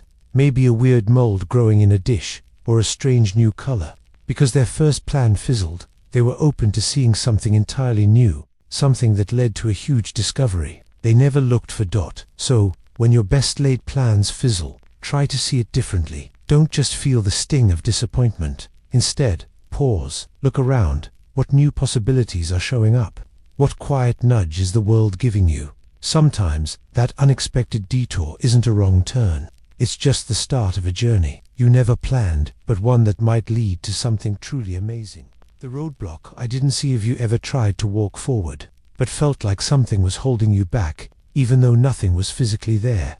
It's a strange feeling, like running into a wall you can't see. Here's the thing, sometimes, the biggest obstacles we face aren't out in the world, like a locked door or a high fence. Instead, they're invisible. They live inside our own minds. Ancient thinkers, like the Greek philosopher Socrates, talked about this kind of thing.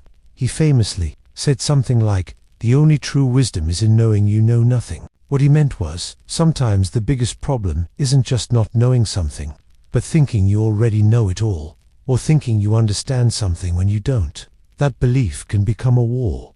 This isn't about being dumb. It's about being human. Think about trying to learn a new sport, maybe skateboarding. You might fall a lot. At first, You think the problem is the board, or the street, or just that you're not good enough. But what if the real roadblock isn't your balance, but your own fear of falling? Or a hidden belief that you'll never be as good as your friend? That fear, that quiet voice in your head, can stop you more effectively than any scraped knee. It's a mental block, not a physical one. And that's why it matters. Realizing these unseen roadblocks is a powerful kind of discovery. It's like turning on a light in a dark room. Once you see the wall, even if it's made of your own thoughts or old fears, you can finally figure out how to step around it or find a way through. This isn't about blaming yourself. It's about understanding that sometimes the path to enlightenment starts not by looking outward for answers, but by quietly looking inward, at the very place we live and breathe. It helps us grow. Feeling stuck in a loop. Have you ever found yourself doing the exact same thing, saying the same words, and getting the very same old result? Maybe you're arguing with a friend, and it always ends with the same hurt feelings. Or you're trying to learn a skill, and you keep making the same mistake, over and over again, feeling like you just can't break free. That feeling, that sense of endless repetition, is what it means to be stuck in a loop. It's not just a physical thing. It can happen in our minds too, with thoughts or worries that play on repeat. For a long, long time, people have wondered about these cycles. Ancient thinkers noticed how the sun rises and sets, how seasons come and go, in a kind of natural loop. But sometimes, in our own lives, a loop feels less like a comforting rhythm and more like a sticky trap. It's when our actions or thoughts get caught, like a skipping record, playing the same sound again and again. Wise people from history knew how our minds can get fixed on worries or old mistakes, running them through our heads without really getting anywhere new. Here's an example. You might know. Imagine you're trying to understand a super tough math problem. You try one method, it doesn't work. So you try it again and again, in the same way, expecting a different answer. It's frustrating, right? You're in a loop. You're doing the same thing, hoping for a miracle. Or maybe it's a bad habit, like putting off homework until the last minute, even though you know it will stress you out. You fall into that same pattern every time. But here's the quiet magic of feeling stuck. The moment you realize you're in a loop, you've already stepped halfway out. It's like hitting the pause button on that repeating scene. You're no longer just in the pattern, you're seeing the pattern. And seeing it is the very first flicker of new light. It's not about suddenly changing everything with a loud crash. It's about noticing, gently, that there's another way to hold that problem, another thought to think. That calm awareness, that quiet noticing, is where the path to true understanding begins. When I felt like giving up, have you ever worked on something so hard, poured so much effort into it, only to feel like you've hit a solid, unmoving wall? That feeling of frustration, when you just want to quit, to walk away and never look back. Maybe it was a tough math problem, a drawing that just wouldn't look right, or learning a new skill that felt impossible to master. Here's the thing about those moments. They can feel like the end, a dead end, but often they're actually a beginning dot. Think about it this way. When you feel like giving up, it often means your old ways of doing things, your usual ideas, aren't working anymore. It's like your brain is getting stuck in a rut. For centuries, thinkers and inventors have faced this. People like Thomas Edison, trying thousands of times to make a light bulb work, didn't see each failed attempt as a reason to quit. He saw them as finding another way that didn't work. And that's why it matters. That feeling of wanting to give up can push you to look at the problem from a totally new angle. Imagine you're trying to solve a super tricky maze. You try path after path, and each one leads you to a wall. You get tired, maybe a little angry, and think there's no way out. But then, just when you're about to quit, you stop pushing forward. You step back. You look at the maze from above, in your mind, and suddenly, you see a path you missed, a little opening hidden in plain sight. That feeling of defeat was actually your mind telling you to change your perspective, not your effort. So, when that heavy feeling of wanting to surrender washes over you, remember it. That moment of true frustration, of feeling completely stumped, can be a quiet signal. It's not telling you to stop, but to pause. It's an invitation to shift your mind, to find a new door in that seemingly solid wall. It's often right before a breakthrough, when a dead end truly turns into enlightenment. The heavy silence of doubts. Have you ever felt a deep quiet inside you? Not a peaceful quiet, but a heavy one. This is the silence of doubt.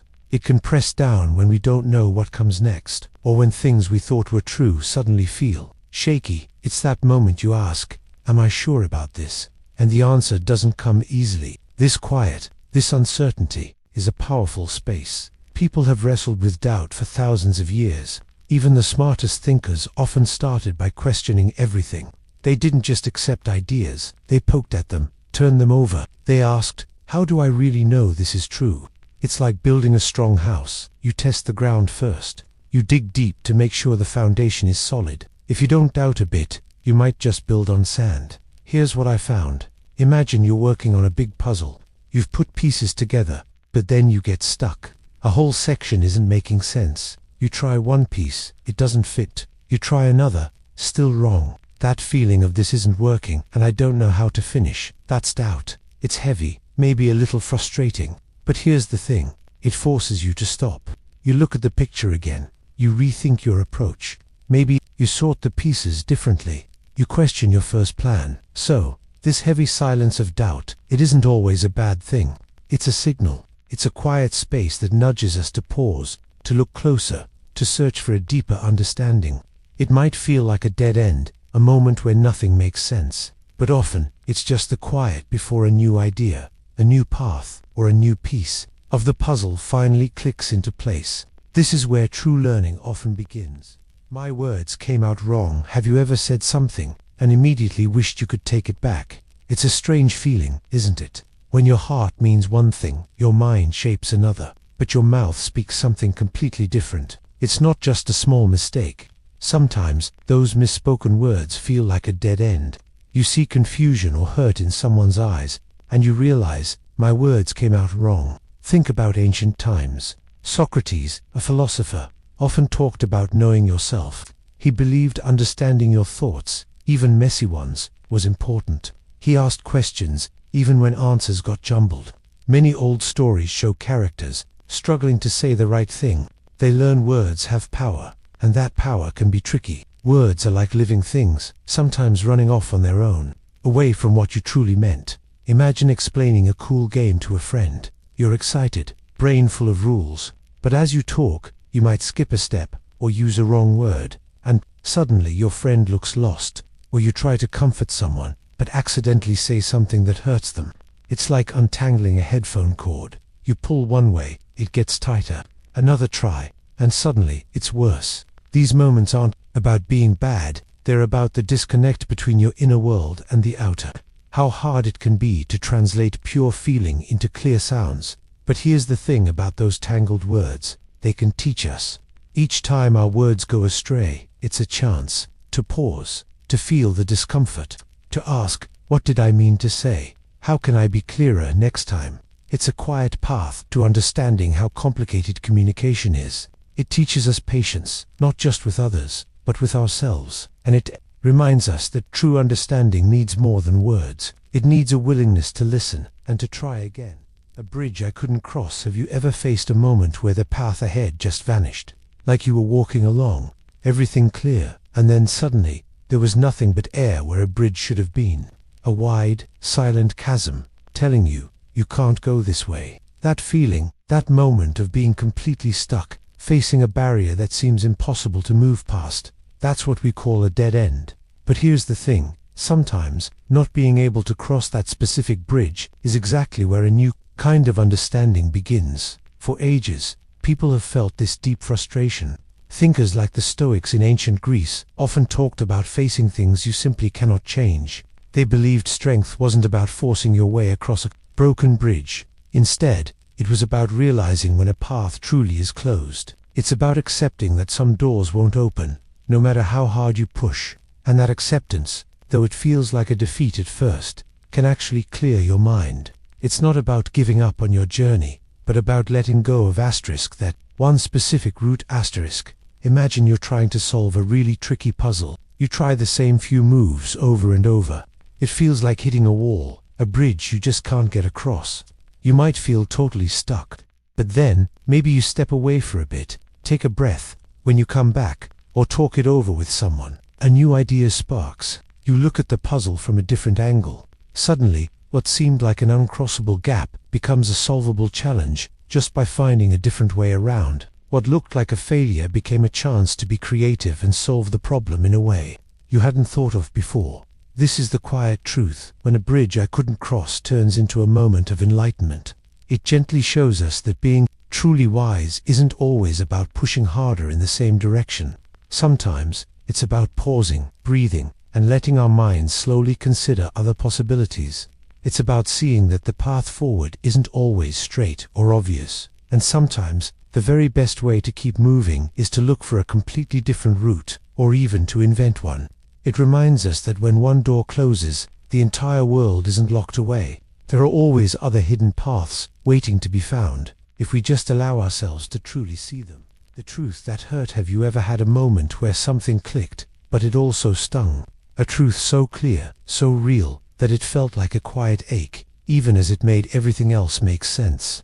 This is the truth that hurts. It's not about being mean or sad. It's about facing something deep down that shifts how you see the world, or yourself. And that shift can be uncomfortable. Think about people long ago who believed the earth was flat. It was their truth. But curious thinkers looked closer. They watched ships disappear over the horizon. They studied stars. Slowly, the truth emerged. The earth was round.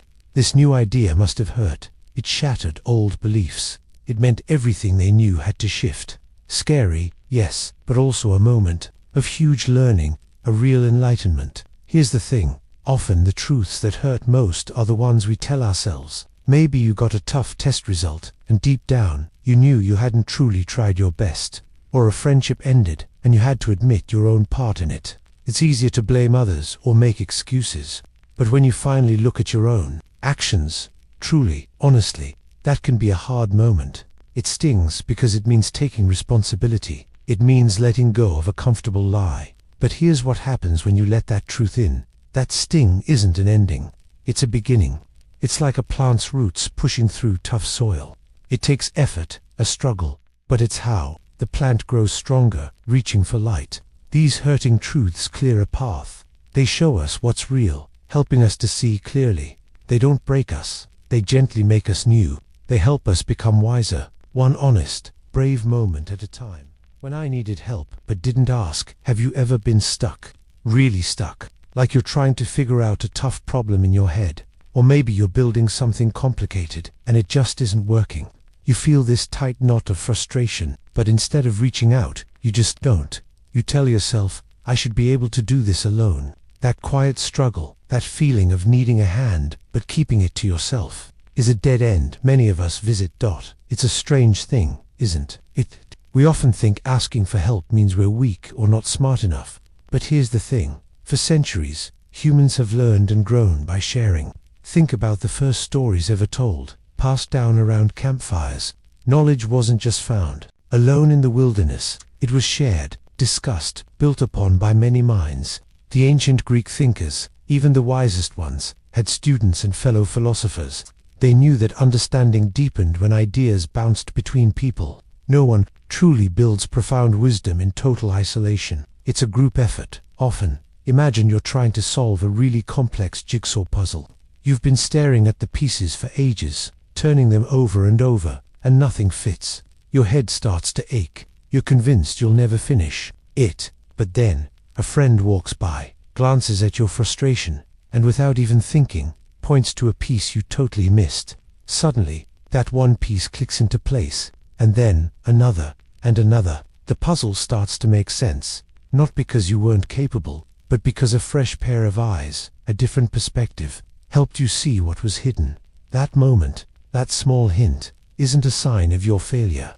It's a moment of connection, a shared path opening up when we finally let go of that quiet struggle and dare to ask for a helping hand. We often find a surprising light. The dead end of silent frustration becomes a wide-open field of new understanding.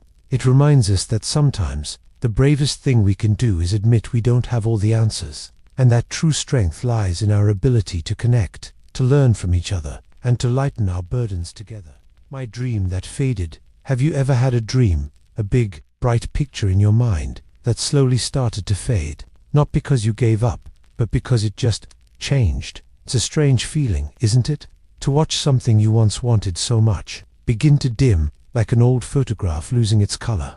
We often think of dreams as things we achieve or fail at. But here's the thing. Sometimes, dreams don't disappear because we fail. They fade because we grow, or because life whispers new possibilities, and we learn more about what truly makes our spirit hum. These aren't dead ends in a bad way. They are simply paths that led us to a different view. Think about the ancient Greek philosophers. They talked a lot about accepting what you can't control. They knew that life isn't a straight line. Sometimes, the path you thought was your destiny twists and turns. It's like a river changing its course over many years. The old path isn't wrong. It just isn't where the water flows now. The wisdom is in noticing the new direction and moving with it, instead of trying to force the river back. Imagine you spent years dreaming of becoming a famous artist. You drew constantly, imagined your art in galleries. Then, maybe in middle school, you join the debate club. You discover you love putting words together, building arguments, making ideas click. Suddenly, the desire to paint isn't as strong. It's not gone, but it's softer, quieter. Your dream of being the artist faded, not because you couldn't draw, but because a new passion, the love for words, began to shine brighter. It's like a seed meant to be a tall oak, but it thrives better as a spreading willow. Both beautiful, just different. So, when a dream fades, it's not a loss. It's a clearing. It's space being made. That quiet spot where the old dream used to live. You can plant something new there. It shows you that growth is messy and beautiful and full of surprising turns. It reminds us that sometimes letting go of what we thought we wanted is the first step to finding what we truly need. That's a kind of enlightenment all its own. That empty feeling inside. Have you ever had everything you thought you wanted, but still felt empty? Like a balloon that's lost its air, not popped, just deflated. It's a strange feeling, isn't it? It's not sadness exactly, and it's not boredom either. It's more like a quiet space inside you that feels unfinished or missing something. For thousands of years, people have thought about this feeling. Ancient thinkers, like some of the Greek philosophers, wondered why humans often felt this way, even when they had lots of money or power. They realized that true happiness, or a full life, didn't always come from outside things. They talked about finding inner peace, or meaning, from inside yourself. They believed that looking within was important, a kind of journey to understand what really makes us feel whole. Think about getting a brand new video game you've wanted forever. You play it, you love it, but then, after a few weeks, maybe it's not as exciting. Or maybe you finally win that big contest, and for a moment it's amazing. But then later you just feel normal again. That's a bit like it. It's not that the game or the win wasn't good. It's just that external things outside of us, often give us a rush that fades. Psychology tells us this happens because our brains are wired to get excited by new things, always seeking out new stimulation. But here's the thing. Real lasting fulfillment often comes from much deeper places inside us. That empty feeling can actually be a quiet helper. It's like a gentle whisper, telling you to look beyond what everyone else chases. It might be reminding you that real joy, lasting contentment, comes from within. It comes from understanding yourself, from connecting with others, from doing things that truly matter to you, not just what looks good on the outside. It's an invitation, a soft push, to explore your own thoughts and feelings, and to discover what truly fills your spirit, making you feel completely present and alive. It's not a dead end, but a quiet path inward. A choice I regretted. Do you ever think about a moment, a single decision, and wish you could hit rewind? That deep sinking feeling, right? That's what we call regret. It's not just feeling sad about something that happened. It's more like looking back at a fork in the road and seeing the path you didn't take, wishing you had chosen differently. It's the ghost of a different what if, lingering in your mind. For a long, long time, people have thought about this. Even the ancient thinkers, wise people from history, they talked about how our choices carve out our lives. They understood that every path we pick means leaving other paths behind.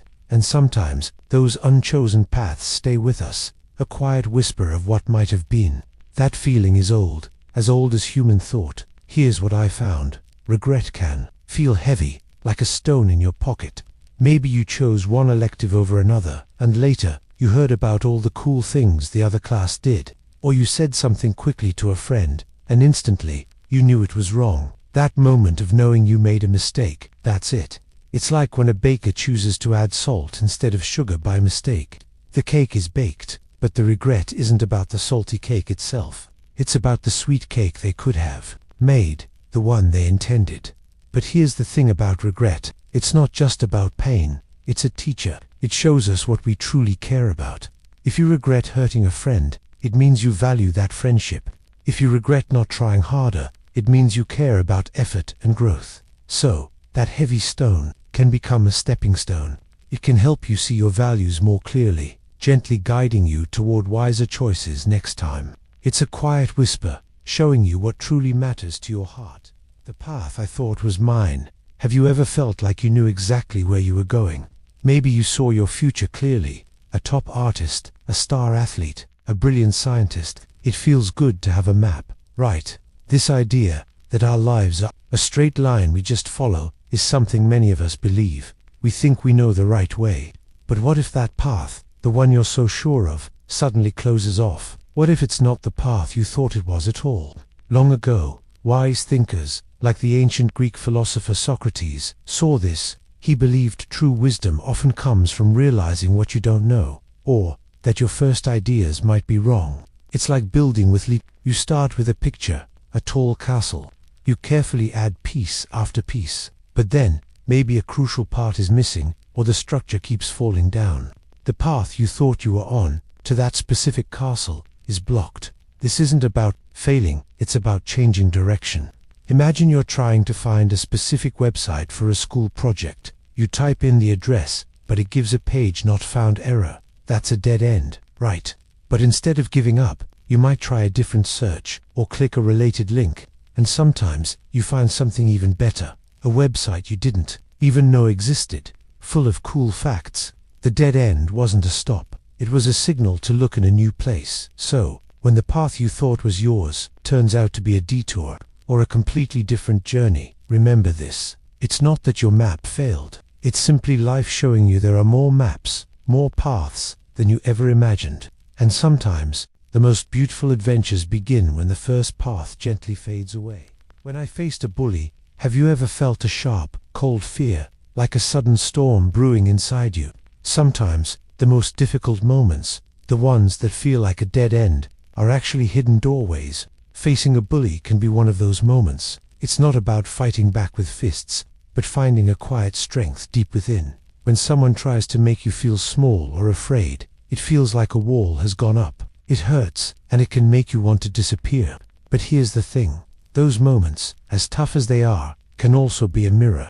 They force you to look at yourself, not in anger, but with a deeper curiosity. What do I stand for? How do I find peace when someone else wants to disturb it? Ancient thinkers often spoke about how challenges aren't just obstacles. They are teachers. Imagine a tiny seed pushing up through hard, dry earth. That struggle isn't pointless. It's what makes the plant strong enough to face the wind and the sun. The soil's resistance isn't there to stop the seed, but to help it grow roots and reach for the sky. Think about it like this. When a metalsmith wants to make a strong sword, they don't just melt the metal and pour it. They heat it up, hammer it, then cool it down quickly. This process, which seems harsh, makes the metal incredibly tough and resilient. Your spirit can be like that metal. The pressure from a bully can feel like that hammering. It's painful, yes, but it can also forge something stronger in you. So, the dead end of facing a bully isn't really an end at all. It's often a quiet turning point. It's a moment where you begin to understand that your inner strength, your kindness, and your own voice are more powerful than any fear another person tries to put on you. And that understanding, that quiet shift, is a kind of enlightenment. My big mistake in front of all. Have you ever stumbled, truly stumbled, right in front of everyone you know? Maybe you said the wrong thing, or tripped, or just totally froze when all eyes were on you. That feeling, the blush creeping up your neck, the sudden heat in your ears, the way you just want the floor to swallow you whole, that's a deep, raw moment, isn't it? It feels like the end of the world, like your mistake is a giant, flashing billboard for everyone to see. And it stays with you, sometimes for a long time. But here's the thing about those big public mistakes. They can be powerful thinkers. From way back, like ancient Greek philosophers, knew that real learning often comes from moments of suffering or failure. They talked about how you often can't truly understand something, or even yourself, until you face a tough challenge, or a humiliating moment. It's like a sculptor chipping away at a block of stone. The stone might resist, pieces might break off messily, but that breaking helps reveal the shape within. Imagine you're in the school play, and it's your big moment to deliver a line, but you totally forget it. The silence stretches. You feel everyone looking. Your mind goes blank. It's crushing. You might want to run off stage and never come back. But what happens next? You either figure out how to get through it, or you learn what to do differently next time. Maybe you learn to handle pressure better, or to memorize lines in a new way, or simply that forgetting a line isn't the end of the world. And that's why it matters. These moments strip away our pride and show us where we're human. They teach us humility. They force us to look at ourselves honestly. It's in those humbling moments, when we feel completely exposed, that we often find a new kind of strength. The mistake isn't a dead end, it's a doorway. It guides us, quietly, towards a deeper understanding of who we are and how much stronger we can become. The lesson I refuse to learn. Have you ever felt a deep knowing inside? Like a quiet whisper telling you something important, but you just ignored it. It's like that feeling when you know you should apologize, or study for a test, or maybe just take a break. You know it, really know it, but you push it away. This isn't about not knowing. This is about refusing to know, or to accept what you already understand. Wise thinkers from long ago talked about this. They said a lot of our struggles come not from being lost, but from resisting the path right in front of us. It's like we have an inner compass, but sometimes we tie a blindfold over our own eyes. Here's the thing, sometimes the simplest truths are the hardest to face. Imagine you're trying to build something, maybe a model rocket. The instructions are right there, clear as day. But you think, nah, I know better. You try to force pieces together, maybe even break them. You get frustrated. You keep trying the same wrong way, over and over, even though the right way is staring at you from the page. It feels easier to just keep doing what you're doing, even if it leads to frustration. You know the solution is to follow the steps, but you resist. That resistance, that refusal to learn what we already know, can keep us stuck. But here's what happens. Real change, deep, quiet growth, often comes when we finally put down our stubbornness. It's not about suddenly finding a hidden answer. It's about letting go of the fight against the answer that's been there all along. It takes a gentle courage to admit that maybe, just maybe, the lesson we keep pushing away is the very one that will set us free. And when we do, a different kind of light can shine in. Feeling trapped in my head. Have you ever felt like your own thoughts were a room with no doors? Like a puzzle you can't solve inside your head? This isn't about being stuck in a physical place. It's about that heavy feeling when your mind keeps replaying worries, fears, or mistakes over and over until it feels like there's no escape. Your thoughts can become a kind of cage. For thousands of years, people have felt this way. Ancient thinkers, long before us, wrote about how our minds can either set us free or trap us. They knew the brain could be a beautiful garden, but also a confusing maze. It's part of being human to sometimes feel caught by our own thoughts, especially the looping ones. They can make us feel alone, even with friends nearby. Here's an example. Imagine a song stuck on repeat in your head.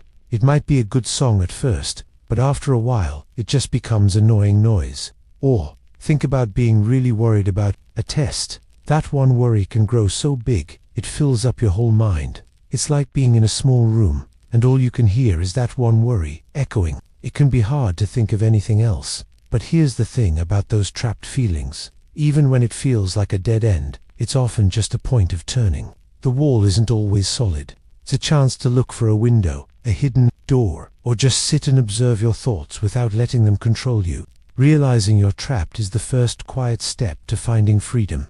It's an invitation to explore your inner world. The mind, even when it feels small, also holds the key to its own freedom. It's a quiet chance to understand yourself better. My search for the right answer.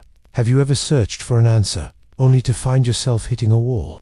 You try one way, it doesn't work. You try another, still no luck. It feels like you're stuck, or that you've reached a dead end. We often think there's just one perfect answer waiting for us. But what if the search itself holds more truth than the destination? Sometimes, what looks like a dead end isn't a failure at all. It's a step. It shows you what isn't the answer. And that knowledge, knowing what doesn't work, is incredibly important. It clears the path forward, even if you don't see it yet. Think about people from long ago, even ancient times. They looked up at the night sky, full of wonder. They asked huge questions. Why does the sun rise? What makes the stars shine? They didn't have books or the internet to tell them. They had to guess, test their ideas, and sometimes those ideas led them down paths that turned out to be wrong. But each time, they learned. Each wrong turn was a lesson. This slow, patient kind of searching is how humans have gathered so much wisdom over thousands of years. It's how we truly understand things. Imagine you're trying to make a paper airplane fly perfectly. You fold it one way, and it just dives straight down. That's a dead end for flight. So, you try a different wing shape. This one spins wildly. Another dead end. But with each attempt, you're learning about lift, about balance, about how air moves. You're not just looking for the right fold. You're discovering countless ways that don't work, which slowly guides you toward a better design. Maybe you even invent a completely new way to make it fly. Something surprising. So, the right answer might not be a single finish line. It's often a journey through many paths, some clear, some winding, some that feel like they go nowhere. But on every single path, even the ones that seem to lead to nothing, you gain new insight. You learn about the question, and more deeply, you learn about yourself. The real wisdom isn't just in finding an answer, but in the courage to keep searching, to keep reflecting, and to know that every experience, even a misstep, holds a valuable lesson. The song, I Couldn't Master. Have you ever worked really hard at something, only to feel like you just couldn't get it right? Maybe a tough math problem, a tricky move in a sport, or a song you practiced countless times. The notes just wouldn't connect, or the rhythm felt wrong. It feels like hitting a wall, a dead end, doesn't it? But here's the quiet truth. Sometimes, those moments of being completely stuck are exactly where the deepest learning truly begins. Think about inventors, or explorers. Before a bright idea shines, countless attempts don't quite work. Each time a plan fails, it's not a stop sign. Instead, it's like a new piece of a map, showing which paths don't lead where you want to go. Ancient thinkers knew that true wisdom came from stretching your mind when it struggled. It's like your brain building new, stronger muscles, ready for the next challenge. So, imagine you're trying to master a hard song on the piano. Your fingers stumble, frustration builds, you want to give up. But if you push through, something shifts. You start listening in a new way. You try different finger positions. You slow the tempo down to truly feel each note. You might realize a small mistake, or understand why a certain chord feels awkward. This isn't just about music. It's about anything in life that challenges you. When a science project fails, you learn critical details. When a conversation with a friend goes wrong, you learn something new about listening or understanding. That song you couldn't master. It wasn't a dead end for your musical journey.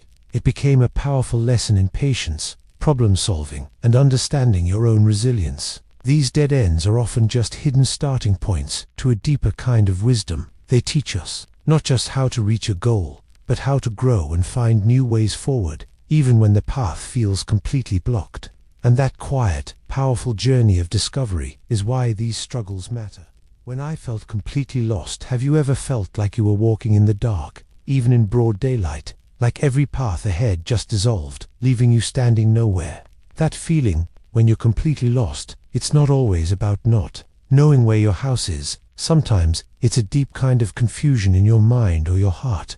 It's when you don't know what to do next, or who you're supposed to be, or what even matters anymore. It's like standing at a crossroads, but all the signs are blank. For thousands of years, people have wrestled with this feeling. Ancient Greek thinkers, like the philosopher Socrates, spent their lives asking big questions because they often felt lost about the real answers. They saw this confusion not as a problem to hide, but as a chance to dig deeper.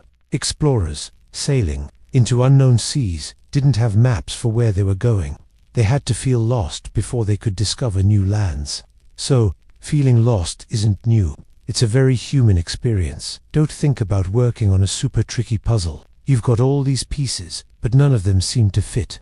You try one, then another, but nothing clicks. You might even feel frustrated, like giving up. That's a bit like feeling lost. Your mind is trying to put things together, but the picture isn't clear yet. You keep trying different pieces, even if they seem like dead ends at first. Sometimes, you just need to step back and look at the whole picture again, or even try flipping a piece around. Here's the thing. Often, feeling completely lost is actually the first step towards finding something new, something unexpected. It's in those moments of confusion that we truly stop and rethink. It's like hitting a wall and then realizing there's an open door right beside it that you never saw before. It reminds us that sometimes we need to lose our way to discover a new, better path. And that's why it matters. It's not about failure. It's about transformation, a quiet, deep kind of growth. My quest for perfection, voiceover.com. Reflective. Have you ever looked at something and thought, this could be better if only it were perfect? Maybe it was a drawing, a song you were practicing, or even an answer you gave in class. For a long time I chased this idea of perfect. It felt like a shining, distant star, always just out of reach. I imagined a flawless piece of art, a truly complete thought, a moment where everything just fit without a single tiny flaw. This isn't a new idea. Humans have dreamed of perfection for thousands of years. Ancient Greek thinkers, like Plato, even imagined a world of perfect forms where the idea of a tree or beauty existed in its purest state. They believed everything on earth was just a copy, a shadow of that ideal. It's a powerful thought, this yearning for something absolutely right. But here's the thing, our real world is full of rough edges and unexpected turns. Think about a time you tried to draw a perfect circle. You sketch, erase, try again. Maybe you use a compass, but even then, up close, there's always a tiny wobble, a slightly uneven line. It's never truly perfect. You might get frustrated, feeling like your drawing isn't good enough because it's not perfectly round, and that's why it matters. This quest, while it can push us, can also become a dead end. We might spend so much time fixing tiny flaws we never finish, or feel disappointed even when we've done something truly beautiful. But what if the beauty isn't in the flawless circle, but in the effort, the learning, the unique wobble that makes it yours? The journey itself, with all its mistakes and redos, holds more truth, more light, than any impossible, perfect destination. It's in those almost perfect moments, those small imperfections, that we find ourselves and truly grow. The walls I built around me. Have you ever felt like you were standing still, even though you really wanted to move forward? Like there was an invisible barrier, a quiet whisper in your mind saying, don't go there, or you can't do that. Here's the thing, sometimes the biggest obstacles aren't outside of us.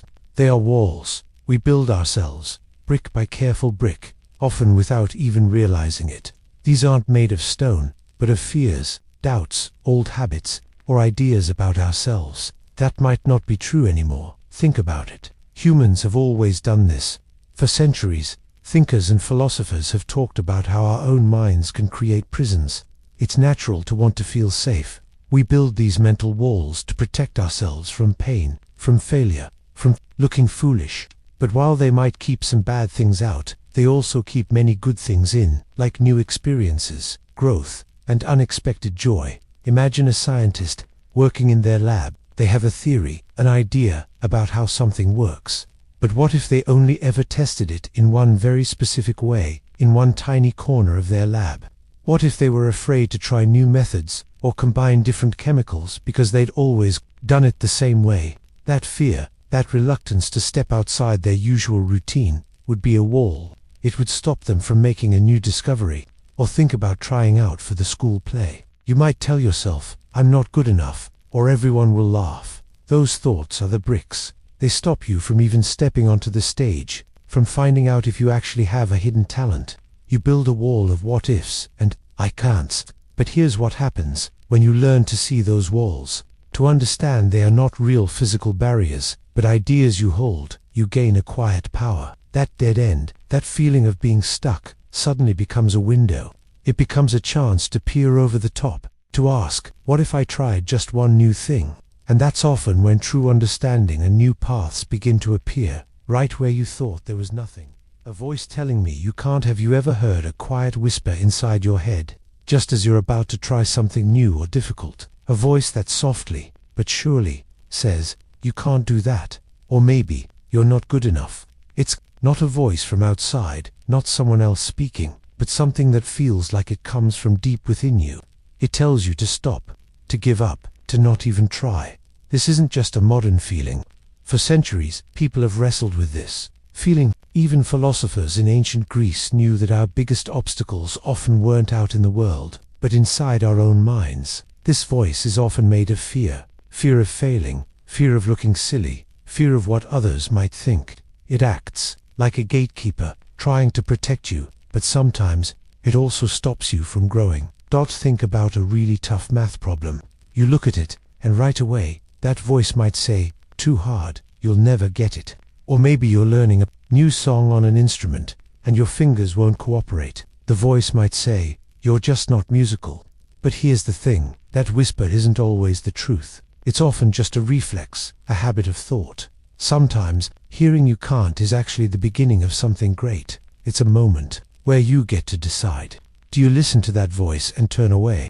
Or do you take a deep breath and quietly, steadily, choose to try anyway? When you push past that internal no, even a little bit, that's where real understanding starts to blossom. It's where you learn what you're truly capable of, and that's a powerful kind of light. When I blamed others, have you ever felt that hot rush, that quick urge to point a finger when something goes wrong? It's easier, isn't it, to say, "It's their fault," or "the situation made me do it." We all do it sometimes. Blaming others feels like it lifts the weight off our shoulders for a moment. But here's the thing about that relief, it's like a cloud passing. It doesn't last. And beneath it, the problem still waits, unchanged. Blame is a shield we hold up, trying to block the discomfort of our own part in things, even if that part is just how we reacted. Ancient thinkers, thousands of years ago, understood this. They talked about knowing yourself, looking inward, not to judge harshly, but to truly see. They believed true strength wasn't about controlling the world outside, but about mastering the world inside. They knew that if you always blame something else, you give away your power.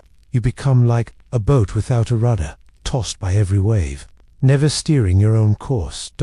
Think about it like this. You trip and fall on the sidewalk. You could get angry at the crack in the pavement, or at the city for not fixing it, and maybe those are valid points. But yelling at the crack won't heal your scraped knee. The real power comes from brushing yourself off, learning to watch where you step next time, or understanding that sometimes falls just happen. The crack is there, yes, but your response to it, that's where your power lies.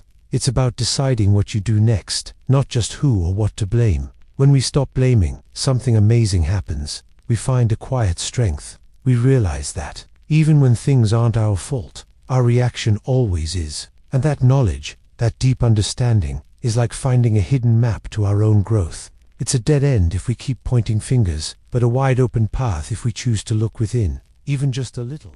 My shadow following me. Have you ever really watched your own shadow, really paid attention to it? It's always there, isn't it? Following you, changing shape, but never leaving your side. Here's the thing, we all carry a different kind of shadow. It's made of the parts of ourselves we sometimes ignore or try to hide away. A thinker named Carl Jung talked about this. He called it the shadow self. It's not about being evil. It's about the feelings and traits we might not like in ourselves. Maybe it's our anger, our sadness, our fears, or even our jealous thoughts.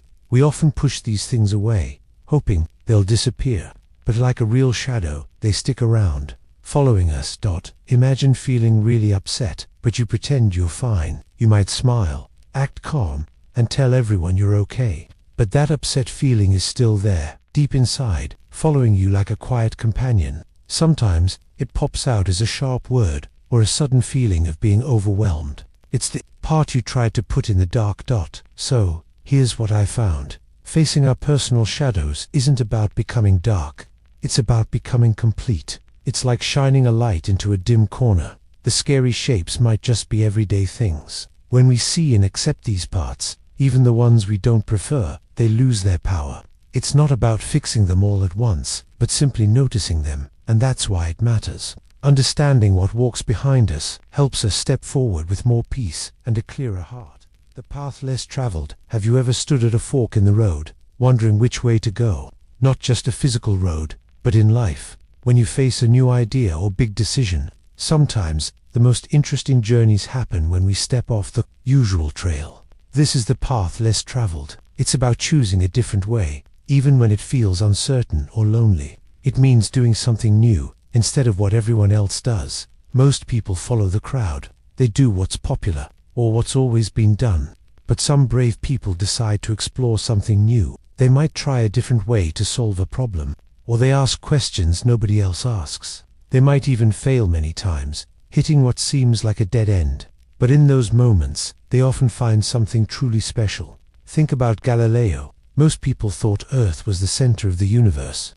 But Galileo, watching the stars, showed Earth moves around the sun. His path was very different from what was accepted. He faced problems for his ideas, but his unique path led to a huge truth about our universe. Here's a simpler idea. Imagine you want to make a short film for a school project. Most friends use popular apps, but you try something different. You use old cameras and tell a unique story about your neighborhood. People might say it won't be good. You might struggle, and it might seem messy. But by trying that unusual path, you learn about storytelling and your unique voice. Things you'd never learn otherwise. This path isn't about being different just to be different. It's about listening to that quiet feeling inside that says, what if we tried it this way? It's about having the courage to explore ideas that seem strange or difficult. Often, these detours, even apparent dead ends, lead to surprising discoveries. They can lead to a deeper understanding of the world and of who you really are. It's a quiet wisdom that only comes from going your own way. When silence spoke loudest, have you ever noticed what happens when everything around you just stops? The chattering of classmates, the buzz of your phone, the music in your ears. When all that fades and deep quiet settles, something interesting can begin. It might feel strange at first, almost empty. But here's the thing, silence isn't always empty. Sometimes it's when our deepest thoughts, the ones we usually can't hear, finally speak. For a very long time, people have learned important things from silence. Think about ancient wise people or artists today who go to quiet places to think, to create. They weren't looking for answers in loud shouts or busy crowds. Instead, they found clarity in the stillness. It's like their minds needed a break from noise, so important ideas could float up. It's a way of listening, not to the world outside, but to the world inside you. Imagine your brain is like a messy backpack, full of ideas, worries, and thoughts, all jumbled up. When you're constantly adding things or shaking the backpack, it's hard to find anything. But what if you put the backpack down, stop adding, and just sit with it? You might finally see that one important item you were looking for, hidden beneath everything else. That quiet moment helps your mind organize itself. It's not about finding a new path, but seeing the one there all along, just hidden by noise. So sometimes, when we hit a dead end, when nothing works, the best thing is to just stop. Be still, let the world quiet down, and let your true feelings and thoughts rise. It's in these calm, quiet spaces that understanding often blooms, like a flower opening after a busy day. And that's why it matters. Sometimes the loudest, most meaningful answers come from the softest, silent places. My struggle with being myself. Have you ever looked in the mirror, or felt your heart quiet down, and wondered, who am I really? It's a feeling many of us know, this quiet wrestling with our own skin. Sometimes, it feels like we're trying on different outfits of personality, seeing what fits, what makes others happy. Maybe we try to be funnier, or smarter, or cooler, just to fit into a group. And here's the thing, that struggle, that feeling of not quite being you, can be a real dead end. It can make you feel lost, like a melody played in the wrong key. For thousands of years, people have thought about this. Ancient thinkers in Greece, like a man named Socrates, famously said, "Know thyself." They understood that figuring out who you are, separate from what others expect, is a huge part of life. It's not just a modern problem, it's a human problem, woven into our very nature.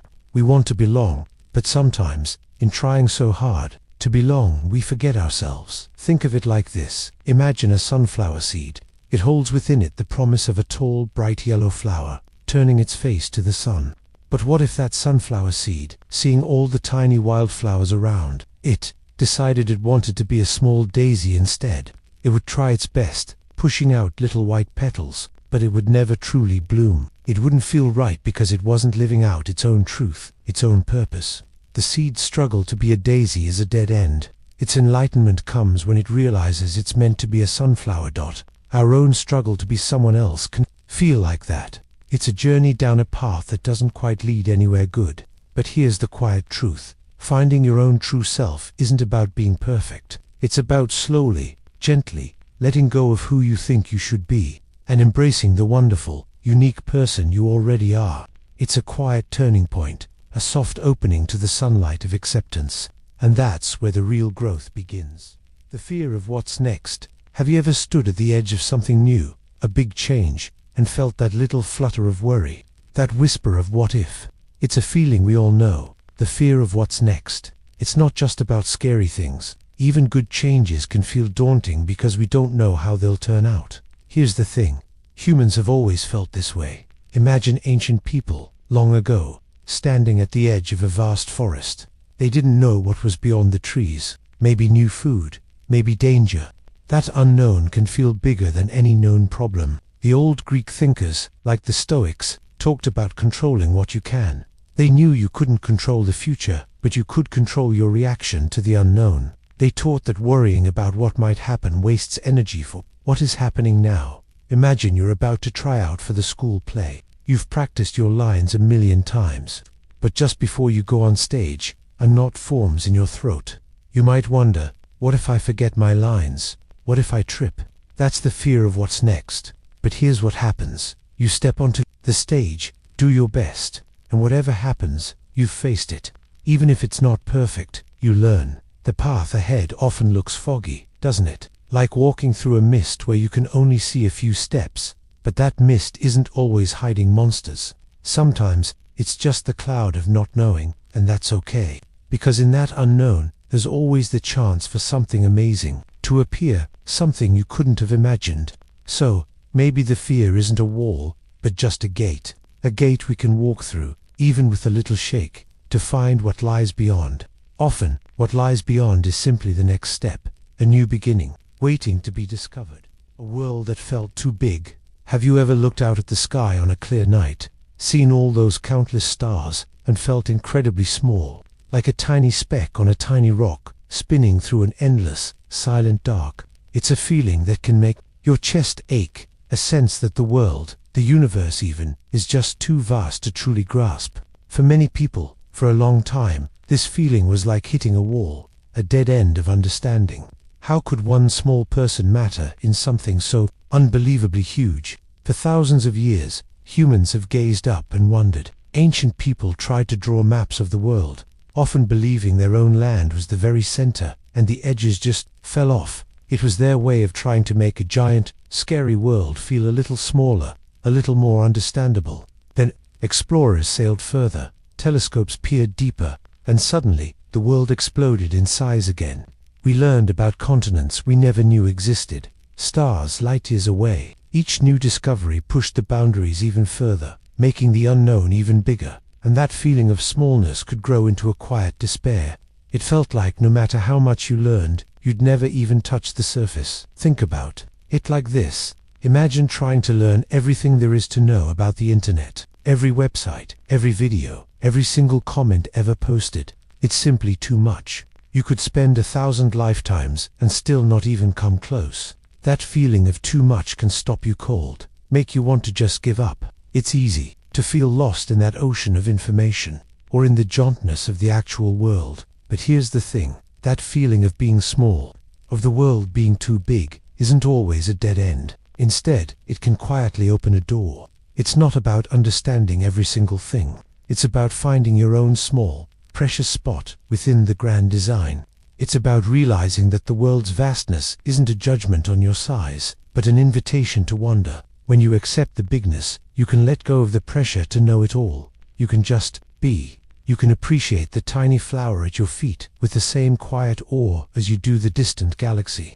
The overwhelming size can transform into a deep sense of peace, knowing you are part of something truly immense and mysterious. It's a reminder that even in the largest spaces, your own journey, your own quiet moments, are deeply important. When I had no answers, have you ever felt completely stuck, like you're standing in a thick fog, unable to see your path forward? That feeling, when every question you ask yourself just returns with silence, that's when I had no answers. It's not just about a test, it's a deeper kind of not knowing. When your usual ways of figuring things out simply stop working. Here's the thing. This feeling isn't a dead end, it's a starting point. Think about wise people in history. Many believed true understanding began when they admitted they didn't know everything. A long time ago, a Greek thinker named Socrates famously said, "I know that I know nothing." Sounds strange, but he meant pretending to have all the answers stops true learning. When you truly don't know, your mind opens. You start looking for new ways to see. Imagine trying to solve a tough puzzle. You've turned the pieces every way, and nothing fits. You feel frustrated, even lost. But then, you take a deep breath. You step back. You stop forcing the pieces. In that moment of not knowing, your brain might suddenly see a pattern you missed. Maybe a piece that looked wrong before now looks just right, just turned differently. That pause, that not knowing, allowed your brain to reset and try a new angle. And that's why it matters. Life often gives us these moments. Maybe it's a problem with a friend you can't solve, or a big decision about your future. When you find yourself in that quiet space, where old solutions don't work and new ones haven't appeared, it can feel scary, but it's also a powerful chance. It's an invitation to look deeper, to listen to what's truly there, beyond the noise of what you think you should know. It's in those spaces of not knowing that real growth often begins, like a tiny seed waiting in the dark earth to sprout. My moment of feeling small. Have you ever looked up at the night sky and felt really, really tiny? Like a single speck, floating in something endlessly huge. It's a strange feeling, isn't it? It's not about your height. It's about sensing something vast around you. Something much bigger than your daily thoughts, or even your whole world. For thousands of years, people have looked up at the stars. They saw countless points of light, a deep darkness stretching forever, and they felt this same feeling. Ancient thinkers, long before telescopes, understood there was something immense out there. They wondered about their place in it all. It wasn't scary, it was simply true. It made them think about everything differently. Imagine you're standing outside on a clear night. You tilt your head back. The stars are so many, so bright. Each one is a sun, maybe even bigger than ours. They are so far away, light years beyond anything we can grasp. You might feel a little shiver, a quiet sense of just how vast the universe is. Your school, your town, even our whole earth can feel like a small blue marble in that endless black. That's the moment. It might feel a little overwhelming at first, but here's the thing. Feeling small can actually be a good thing. It's not about being unimportant. It's about realizing how much wonder is out there.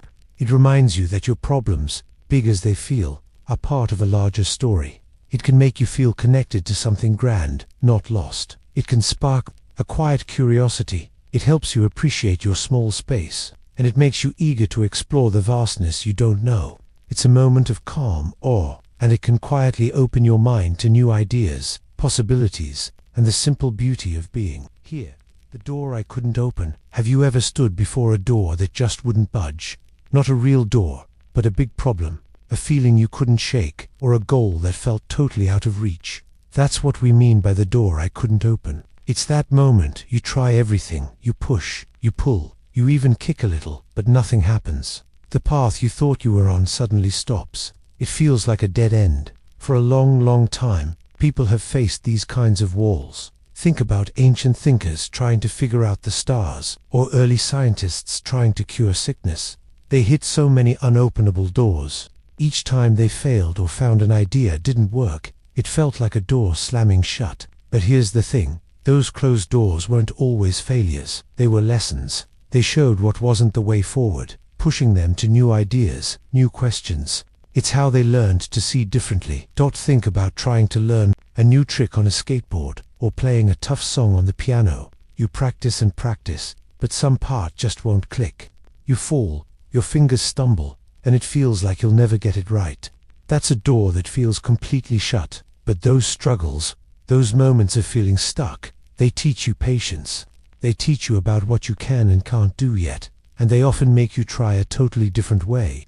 Maybe you slow down, ask for help, or realize you need a simpler skill first. So, when you face a door that refuses to open, it's not always a sign to give up. Sometimes, it's like a quiet message telling you to pause, to think, to maybe look for a totally different path, a new window, or even just to wait until you have a different key. Because sometimes, the most important lessons are found, not in opening a door, but in truly understanding why it stayed closed. A secret I held inside. Do you ever keep thoughts or feelings just for yourself? Sometimes, a secret I held inside isn't dramatic. It's a hidden worry, a fear of failing, or a dream too shy to speak aloud. It's a part of ourselves we keep locked away. And here's the thing, when we keep these inner truths hidden, they can feel like invisible walls. They stop us from trying new things, from asking for help, or from truly being ourselves. This turns a clear path into a dead end, because we're holding ourselves back. For centuries, wise people found clarity by looking inward. Think of diary keepers or old philosophers who spent quiet hours just thinking. They knew big discoveries come from exploring your own mind, not new lands. They brought their inner secrets into the light. Imagine a delicate butterfly cocoon. Inside, it holds the secret of transformation. If it stayed closed, the butterfly could never fly. But when time is right, it pushes against that shell. That struggle leads to freedom. Our inner secrets can be like that cocoon, holding something amazing that needs release. Maybe you've had a tough time understanding something in science or history. You might feel embarrassed to admit you don't get it. Keeping that confusion a secret, it feels like a roadblock. But then, you quietly ask a friend, or raise your hand. The moment you share that confusion, it often starts to clear. The path forward opens with light. Letting out these inner secrets, our true feelings and struggles can feel vulnerable, but it's also incredibly powerful. It's a moment of bravery. A dead end inside your mind turns into a wide open space. It's about finding courage in your own truth. Understanding the hardest truths are often those we hide from ourselves. When everything felt wrong, have you ever felt completely lost? Like you were walking down a path, and suddenly, everything just felt off. The ground seemed uneven. The air felt strange. You knew, deep down, that you were in the wrong place, doing the wrong thing, or maybe even being the wrong person. It's a heavy, confusing feeling. It makes your stomach clench and your mind cloud over. Here's the thing about that feeling. It's not always a bad sign. For a very long time, people thought that feeling wrong meant you had failed. But what if it's actually a quiet whisper, a gentle nudge from your own understanding, telling you to look closer? Think about the ancient thinkers, the philosophers, even scientists. So many of their biggest discoveries didn't come from knowing all the answers. They came from feeling utterly stuck, from realizing something wasn't working. They felt that deep sense of wrongness about what they thought they knew. That feeling pushed them to question everything. Imagine you're trying to solve a really tricky puzzle, or trying to learn a new piece on an instrument. At first, your hands might not cooperate. The notes sound terrible. The pieces don't fit. It feels wrong, very wrong. You might try fitting a square piece into a round hole over and over.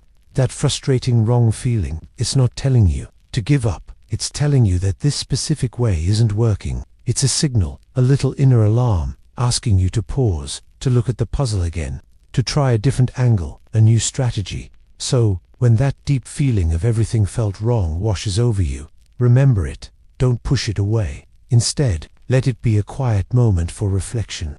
It might just be the most important moment, the very start of seeing things in a completely new light. It's often where true enlightenment begins, not ends. My journey through failure. Have you ever wondered what happens when things don't go your way? When you try your hardest, and still, it falls apart. That feeling, a mix of disappointment and confusion, is something we all know. But here's the thing. What if those moments aren't really endings at all? What if they're turning points, dressed up as defeat? For as long as humans have walked this earth, we've met obstacles. Think about the very first people trying to make fire, or build a shelter. They didn't get it right the first time, or even the 100th. Each spark that fizzled, each branch that snapped, taught them something new.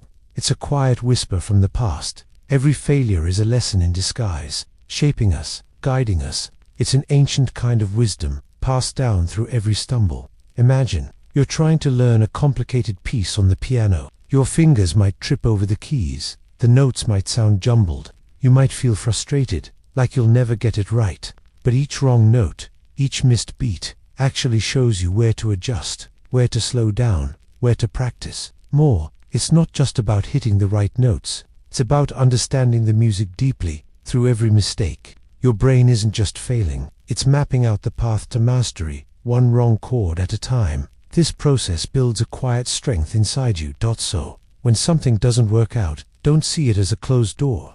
Instead, maybe see it as a hidden garden path, one that leads you to a deeper understanding of yourself and the world. Every dead end, every little heartbreak can soften your spirit, sharpen your mind, and gently nudge you towards a place of unexpected enlightenment. It's a quiet promise that even in shadows, light can be found. The hard truth I heard: have you ever wished for an easy way through something tough? Maybe a school project or learning a new skill. We often hope for a straight, smooth path to understanding, for answers to just appear. But here's the thing: sometimes the greatest lessons aren't found on that easy road. They hide in the twists, the turns, and especially in the dead ends. I heard a truth once that really made me think. It wasn't about finding a magic shortcut. Instead, it whispered that the journey to real knowing, to true wisdom, often asks us to face what isn't working. It asks us to look closely at our mistakes, at the paths that led nowhere. This idea isn't new. Ancient thinkers, people like the Greek philosophers, understood that questioning and struggling with hard problems was how you actually got somewhere deep. It wasn't about having all the answers at first. It was about seeking them, even when it hurt or felt confusing. Think about a time you tried to learn something completely new, like riding a skateboard or playing a difficult song on an instrument. You probably fell. You probably hit wrong notes. It felt like a dead end, didn't it? Like you'd never get it right. But each fall, each wrong note, showed you what not to do. It pointed to how you could adjust, how you could improve. You learned more from those failures than from any perfect first try. So, the hard truth isn't really a punishment. It's a guide. It reminds us that our biggest breakthroughs often arrive wrapped in moments of confusion or defeat. It's in those moments, when things feel hardest, that we're truly learning to see with new eyes. And that's why it matters, because the path isn't broken just because it's not easy. It might just be showing you a different way to grow. When I finally understood, have you ever worked on something really hard, tried different ways, and felt totally stuck, like you hit a wall? It feels frustrating, right?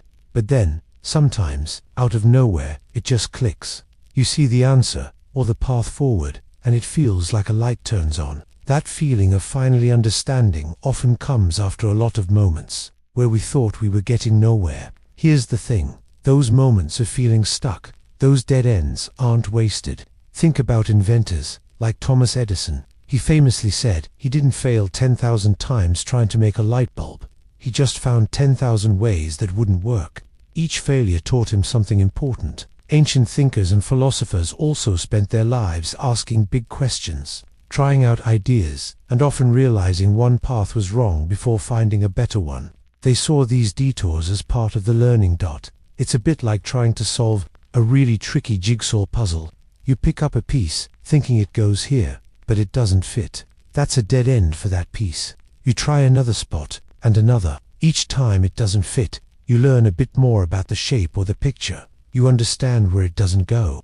And then, suddenly, a space opens up, and the piece slides right in. That moment of understanding, that little aha feeling, didn't come from just knowing the answer magically. It came from all the wrong tries that showed you the right way. So when we finally understand something, it's not just about the answer itself. It's about the journey we took to get there. The dead ends were actually secret guides, quietly showing us what wasn't right, so we could appreciate what truly was. And that's why it matters. The path, even with its bumps, helps us see the light more clearly. The end, that was a beginning. Have you ever felt like something was totally finished, like a door slammed shut, and there was just nothing left? We often think of endings as final, sad, or maybe even like a failure. But here's the thing: sometimes, what seems like a complete end is actually just the quiet start of something truly new. It's not about giving up, but about a shift, a gentle turning. People have thought about this idea for ages. Ancient stories, old sayings, they often talk about how life moves in cycles. Think about nature. A big, strong tree might lose all its leaves in the fall, looking bare, almost dead. That looks like an end, right? But that's just preparing for the new, tiny buds of spring. It's never truly over. It's just changing form, getting ready for the next part of its journey. Consider a tiny seed. To grow into a strong plant, the seed itself has to end.